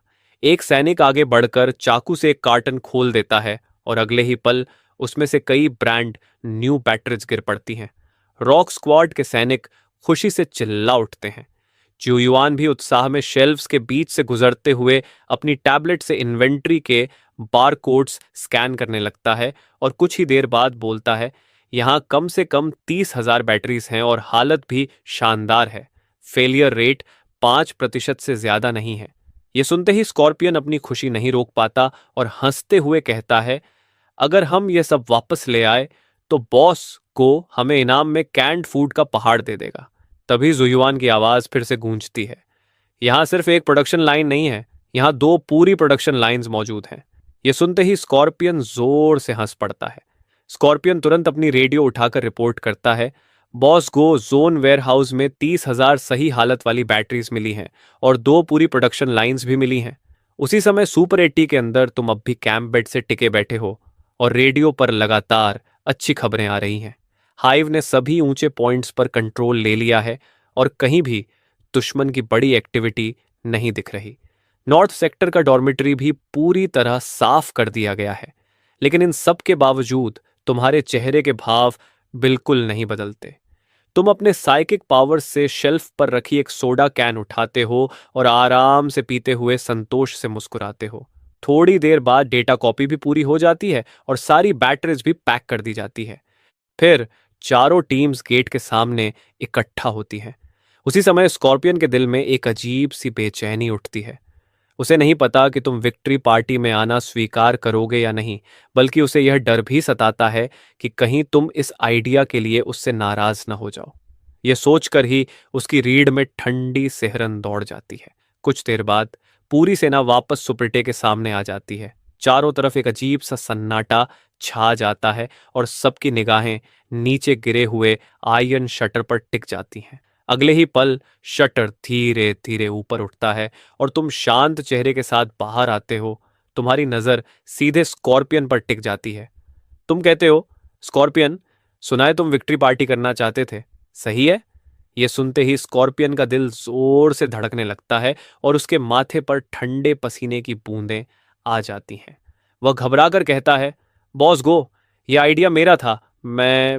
लेकिन तुम अचानक उसे बीच में रोक देते हो और कहते हो, यह अच्छा आइडिया है।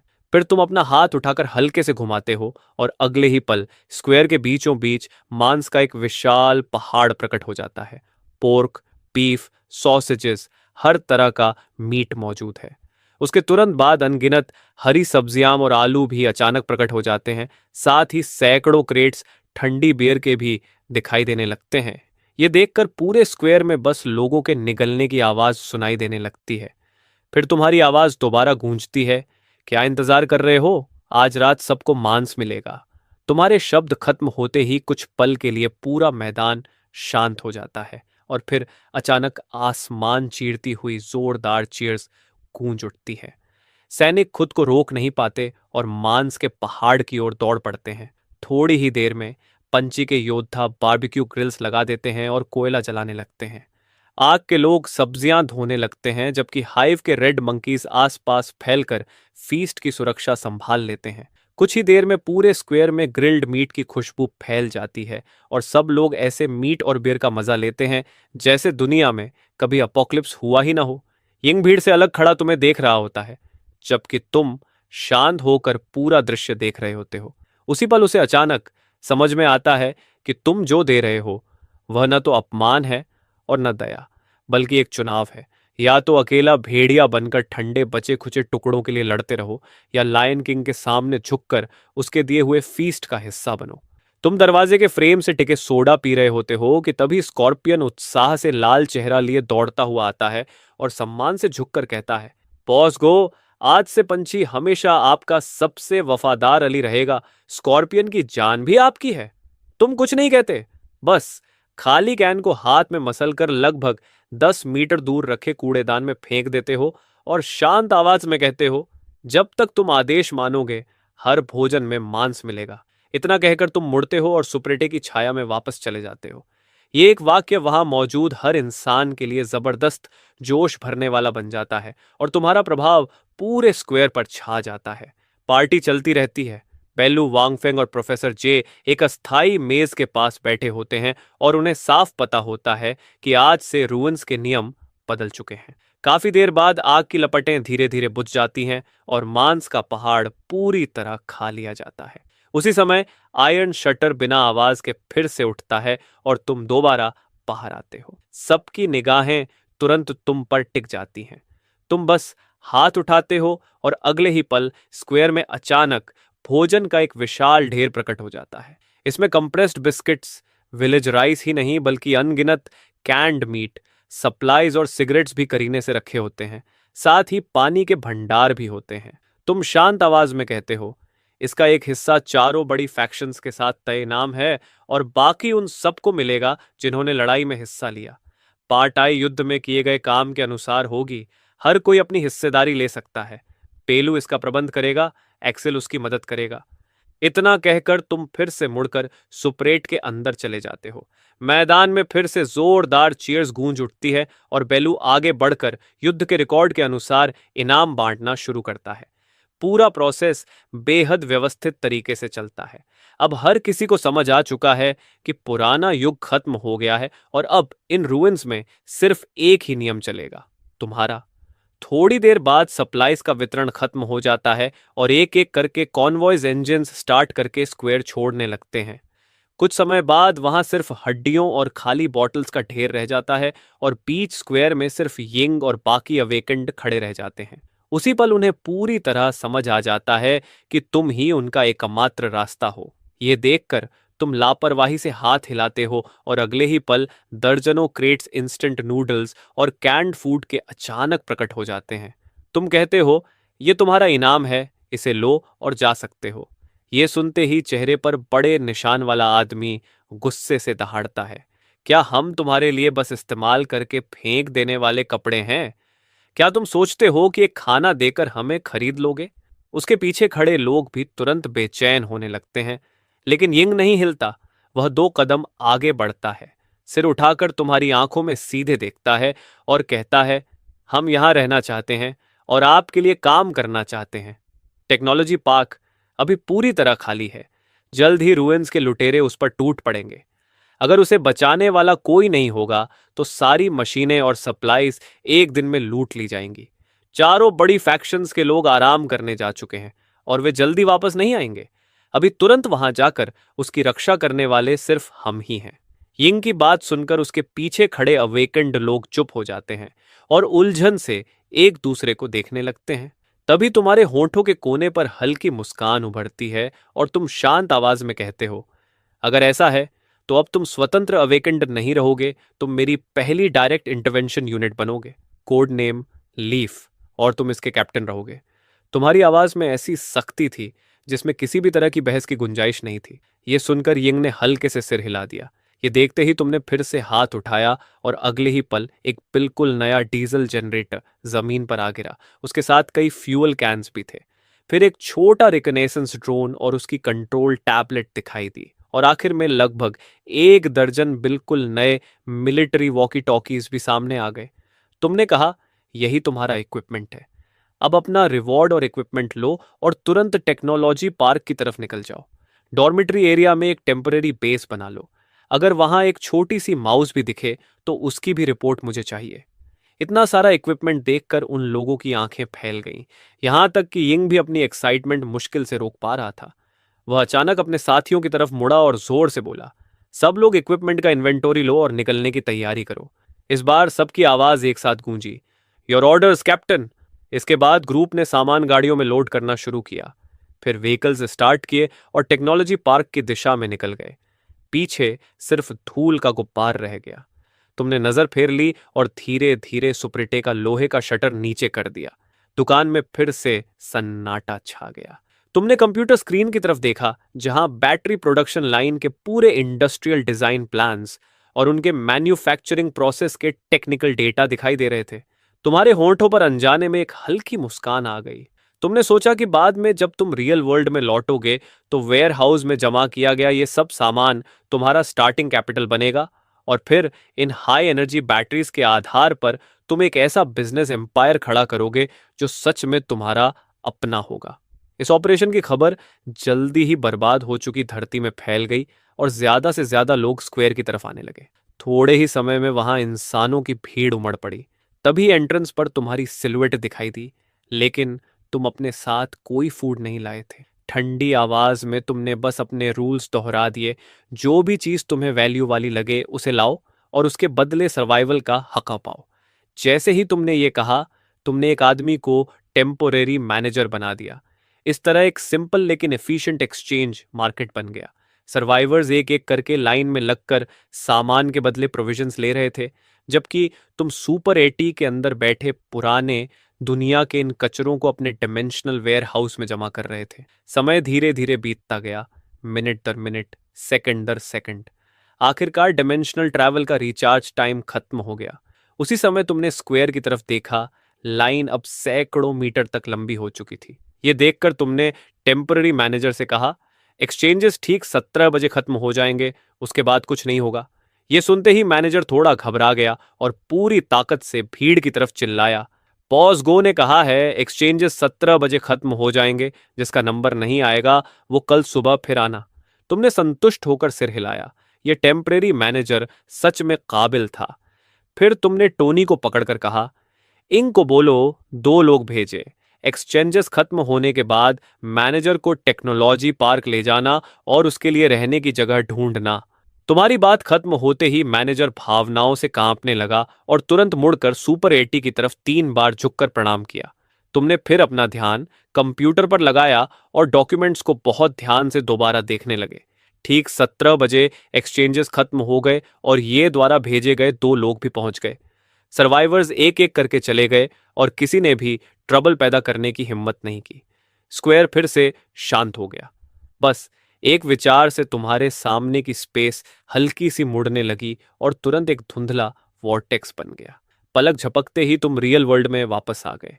स्वान के बॉस से मिलने में अभी 2 घंटे बाकी थे, इसलिए तुम सीधे सिटी सेंटर के सबसे लग्जूरियस शॉपिंग मॉल में गए और एक high end men's clothing store में दाखिल हुए। आधे घंटे बाद तुम वहां से निकले तो तुम्हारे शरीर पर perfectly tailored dark grey suit था। उस पल तुम किसी सुपर एट ओनर की तरह नहीं, बल्कि एक असली पावरफुल बिजनेसमैन लग रहे थे। 19 बजे, चिंगजन मैनर। एक सफेद सांची स्टाइल वैन गेट के सामने खड़ी थी। तुम ड्राइवर सीट से उतरे और स्वान खुद तुम्हारा स्वागत करने के लिए एंट्रेंस पर खड़ी थी, लेकिन तुमने उसे नजरअंदाज कर दिया। तुम सीधे व्हीकल के पीछे गए और ट्रंक से 2 मेटल क्रेट्स बाहर निकाले। क्रेट्स के कोने थोड़े मुड़े हुए थे क्योंकि वे अपने ही वजन को मुश्किल से संभाल पा रहे थे। यह देखकर स्वान की आंखें अचानक सिकुड़ गईं। 2 क्रेट्स में कुल 300 किलोग्राम गोल्ड, हर एक लगभग 150 किलोग्राम, और फिर भी तुम दोनों को एक एक हाथ में बिना किसी मुश्किल के उठा रहे थे। स्वान ने गहरी सांस ली और अपने अंदर उठ रही दहशत को दबा दिया। फिर रास्ता दिखाने के लिए किनारे हट गई, जहां बॉस तुम्हारा इंतजार कर रहा था। वह तुम्हें गेट के अंदर ले गई। कोर्टयार्ड के अंधेरे कोनों में तुम्हें कई ठंडी ओरस का एहसास हुआ, जैसे अंधेरे में छिपे सांपों का झुंड। थोड़ी देर बाद स्वर्ण तुम्हें मेन बिल्डिंग के बीचों बीच बने एक ऑफिस में ले आई। कमरे में एक महोगनी डेस्क था और दीवारों पर किताबों से भरी शेल्फ्स थीं। डेस्क के पीछे एक बूढ़ा आदमी बैठा था जो एक पुरानी ट्रेडिशनल बाइंडिंग वाली किताब पढ़ रहा था। यह देखकर सुआन ने गहराई से झुककर कहा, मास्टर तांग, मिस्टर गो आ गए हैं। यह सुनकर मास्टर तांग ने किताब बंद की और तुम्हारी तरफ देखा। तुमने भी शांत नजर से उसे देखा, फिर दोनों मेटल क्रेट्स को जोर से महोगनी डेस्क पर रख दिया। पूरे डेस्क पर एक भारी थप्प की आवाज गूंज गई। तुमने कहा, 300 किलोग्राम माल है, चेक कर लो। यह सुनकर टैंग ने हल्का सा भौं उठाया। उसने क्रेट्स को छुआ भी नहीं, बस डेस्क पर रखा इंटरकॉम उठाकर धीरे से कुछ कहा। थोड़ी ही देर में दरवाजे पर नॉक हुआ। एक मिडिल एज्ड आदमी अंदर आया, जिसके चश्मे की फ्रेम सुनहरी थी और उसके हाथ में प्रिसिजन मेजरिंग इंस्ट्रूमेंट्स थे। उसने आगे बढ़कर क्रेट का ढक्कन खोला। अंदर सुनहरे गोल्ड बार्स सलीके से रखे हुए थे। इसके बाद वह उन्हें एक एक करके निकालने लगा ताकि उनका वजन करे और उनकी ऑथेंटिसिटी चेक कर सके। जांच बहुत जल्दी पूरी हो गई। वह मिडिल एज्ड आदमी बोला, मास्टर तांग, यहां कुल 600 गोल्ड बार्स हैं। कुल वजन 300 किलोग्राम है और प्यूरिटी पूरी तरह स्टैंडर्ड्स के अनुसार है। यह सुनकर तंगलाव ने हल्का सा हाथ हिलाया। उसका इशारा समझते ही वह आदमी और स्वर्ण दोनों कमरे से बाहर चले गए। तंगलाव ने अपनी उंगलियां आपस में फंसाईं और हाथों को डेस्क पर रख दिया। फिर शांत आवाज में बोला, इस गोल्ड के लॉट के बदले मैं तुम्हें 246 मिलियन दे सकता हूं। स्वान ने बताया कि तुम एक बैटरी कंपनी ढूंढ रहे हो। इतना कहकर टंगलाव ने एक टैबलेट तुम्हारी तरफ सरका दी। स्क्रीन पर 3 कंपनियों की जानकारी दिखाई दे रही थी। तुमने उसे देखना भी जरूरी नहीं समझा और सीधे कहा, मुझे सीधे UANG टेक्नोलॉजी दे दो। ये सुनते ही अगले ही पल टेंगलाओ की आंखों की पुतलियां अचानक सिकुड़ गईं। यूएंगिंग टेक्नोलॉजी के पास फैक्ट्री और एक बैटरी प्रोडक्शन लाइन के अलावा कोई खास वैल्यू नहीं थी, और वह भी शहर के बाहरी इलाके में स्थित थी। साफ था कि तुम्हें बस एक लीगल शेल कंपनी की जरूरत थी। तंगलाव ने इस बारे में और कुछ नहीं कहा। उसने तुरंत फोन उठाया और लीगल डिपार्टमेंट को डॉक्यूमेंट्स तैयार करने का आदेश दे दिया।